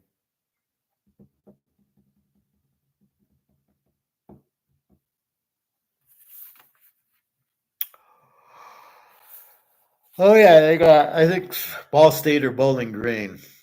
And this is where, no, it's not Bowling Green, it's Ball State. If I can find them. Oh, there they are. I should probably highlight them because I know I'm going to be interested in them. So 25.5 against Ball State with the 46 defense. So if that's an upset game, I would be shocked if Ball State won with the 46 defense. What was Ball State last week? I think they played a real weak team. Oh yeah, they played Kent State, and they beat Kent State 37-35. Kent State put up 35 on them, who's a Z of all Z teams, a 51 defense, 166 yards of offense a game, yet they put up 35 on Ball State. We give Ball State 37, but that's against Kent State. So that's my point. It's games like that where you go, well, fuck, Vanderbilt beat Alabama and beat Kentucky. You think they're going to have trouble with the 49 defensive Ball State. And that's where you read, Georgia lit up Alabama in the second half. Are they really going to struggle against Texas? They're not telling you. Texas is not winning this game 35-3 like they did against Oklahoma. So that's what we got. And that's the logic of it. You have to have, why are you betting the game? Why are we buying gold? Because the dollar's shit and going to zero because you can't print it. So we understand the reason the dollar's going down, and we understand how to get off the Titanic is finding a lifeboat. We understand gold and silver are the lifeboat. So the whole story makes sense. Same thing here. We're looking for the story of each of these games. Well, let's look at their defense. It sucks, or it's a great defense. Or do we believe the defense? Ohio State, Oregon, was it like a 7D? What was the defenses going into that game? Um, Ohio State had a 7, Oregon a 17, and yet Oregon puts up 32 points on a 7 defense. A lot of the 7 was because Ohio State hadn't played an explosive offense like Oregon, and the fact the game was at Oregon, and you have them as a home dog in a game like Oregon. You give Oregon a home dog. I don't. Ohio State's not that good. I would take Oregon as a home dog against half the NFL, especially Seattle and Arizona. I would take Oregon all day in that. So anyway, that's what you're trying to do is complete the story, and it shouldn't be a surprise. You should figure it out, feel it, put the score down. That's the critical part, what I'm trying to teach you guys. Put the score down, what you think it's going to be before you look at the line. What do you think the score is? So in the, like I said, the Notre Dame game, I put Notre Dame a 7-point favorite, 24-20.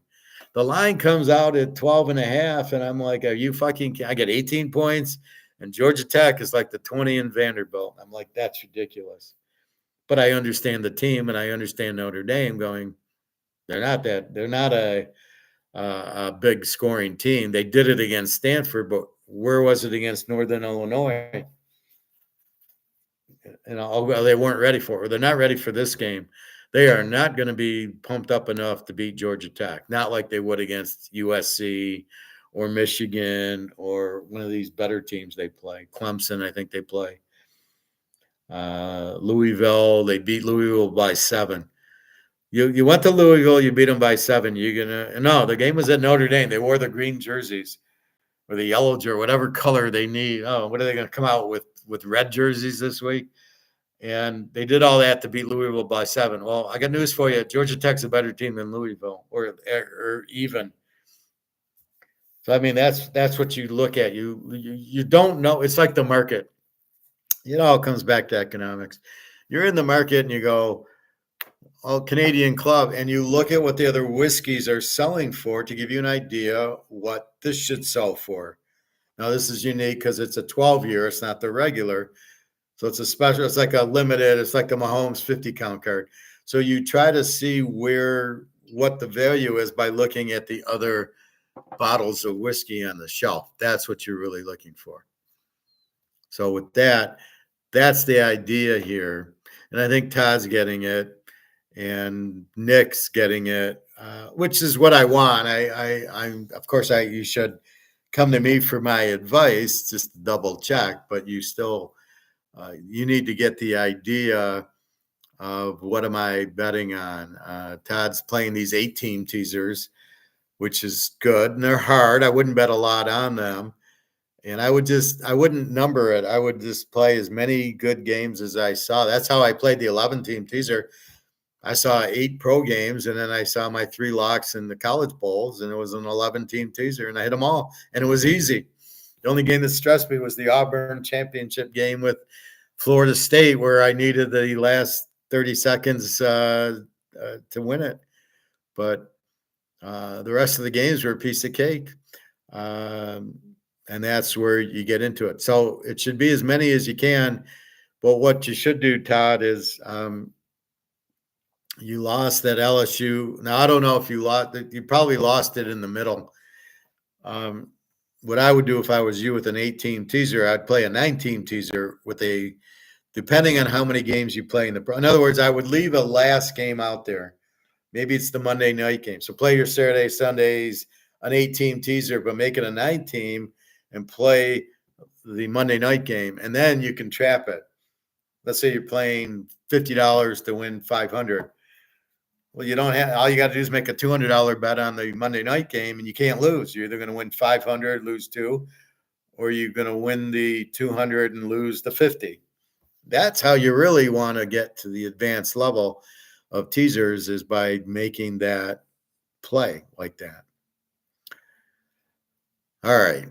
Anyway, questions, comments. All right. Class tomorrow night. Might be like 6 o'clock to maybe we'll do pros early, because I can do that much quicker, and then college after my interview. I don't know why I'm getting an interview at 8 o'clock, 7:30 to 8:30 at night. It doesn't make sense, really, but whatever. I'm not going to argue with it. But I had interviewed with this girl like a month or two ago, and I waited. They're not interested. And then all of a sudden she's, oh, we really want to interview you, the VP. And I'm like, why'd you wait 2 months? So anyway, that's what's going on. So catching up. I'll make some dinner later. I think I had an omelet for lunch, and I got to make some chicken. Anyway, I went to the grocery store today. I get up at 5 in the morning and I go to Jenna. It's 11 o'clock for me, right? I'm still on Italy time. So I wake up at 5, it's 11. And so now it's 1 in the morning for me right now. Anyway, so you soon get into, that's the problem when these guys travel. They're in London now. It's midnight in London. It's 6 hours ahead. So you got to get used to the time, and it takes a few days, 2 or 3 days at least, to get into the time of my body is 1 in the morning for me now, not 5:30. So again, that's why I'm like waiting a day to make my locks and my bets, is so I can be conscious of what I'm doing and feel it. Although I did feel the game I played today. That's fine. Anyway, what's for dinner tonight? Some burgers? No, I went to a Coney Island yesterday because it was 4:30 at night, so it was 10:30 for me. I hadn't, you eat on the airplane, and so I just went to Coney Island for a burger and chicken noodle soup. So tonight I took out chicken last night, so I got chicken thighs I'll cook, and a salad, and I made an omelet for lunch when I got back. But I had to eat at like 9:30. I was too hungry because it was already 2:30. So this is where my diet's all fucked up. I had too many carbs, a lot of little bread stuff, because when you go to the buffets, I had the eggs and the bacon, and that was it. So it's my schedules, my diet is fucked. But I did take my Celtic salt, and we had that every day. All right, time to go. Time for some dinner. Thank you. www.teaserking.com. No, this is a permanent position for senior financial analyst with a company called ncaa. I guess they're the ones who moved from Chicago here. And so they're looking for people, but they probably were worried about the recession. And I'm going to tell the guy, if you're not buying gold, your company's going to go broke anyway. So you're welcome, Bobby Bo. It's good to have you back in class. You were missed. Everybody's looking, where's Bobby? Luke, where's Bobby? So anyway, yeah, this is unique today. We covered both. I don't know. I mean, sometimes I want to do the football, and then I want to do the economics, but I get so into each class that it's hard to really do 2 classes for me sometimes. I just want to be into the mood and take it. Anyway, that's Alyssa. I got to talk to her. So anyway, have a good night. You got your free pick, Georgia Tech. Do not be surprised if they win the game straight out. And your pro free pick was Cincinnati. I know we lost with them as a free pick before, so be a little bit careful. But Cleveland's so bad, and Burrow's heating up, and they have to win.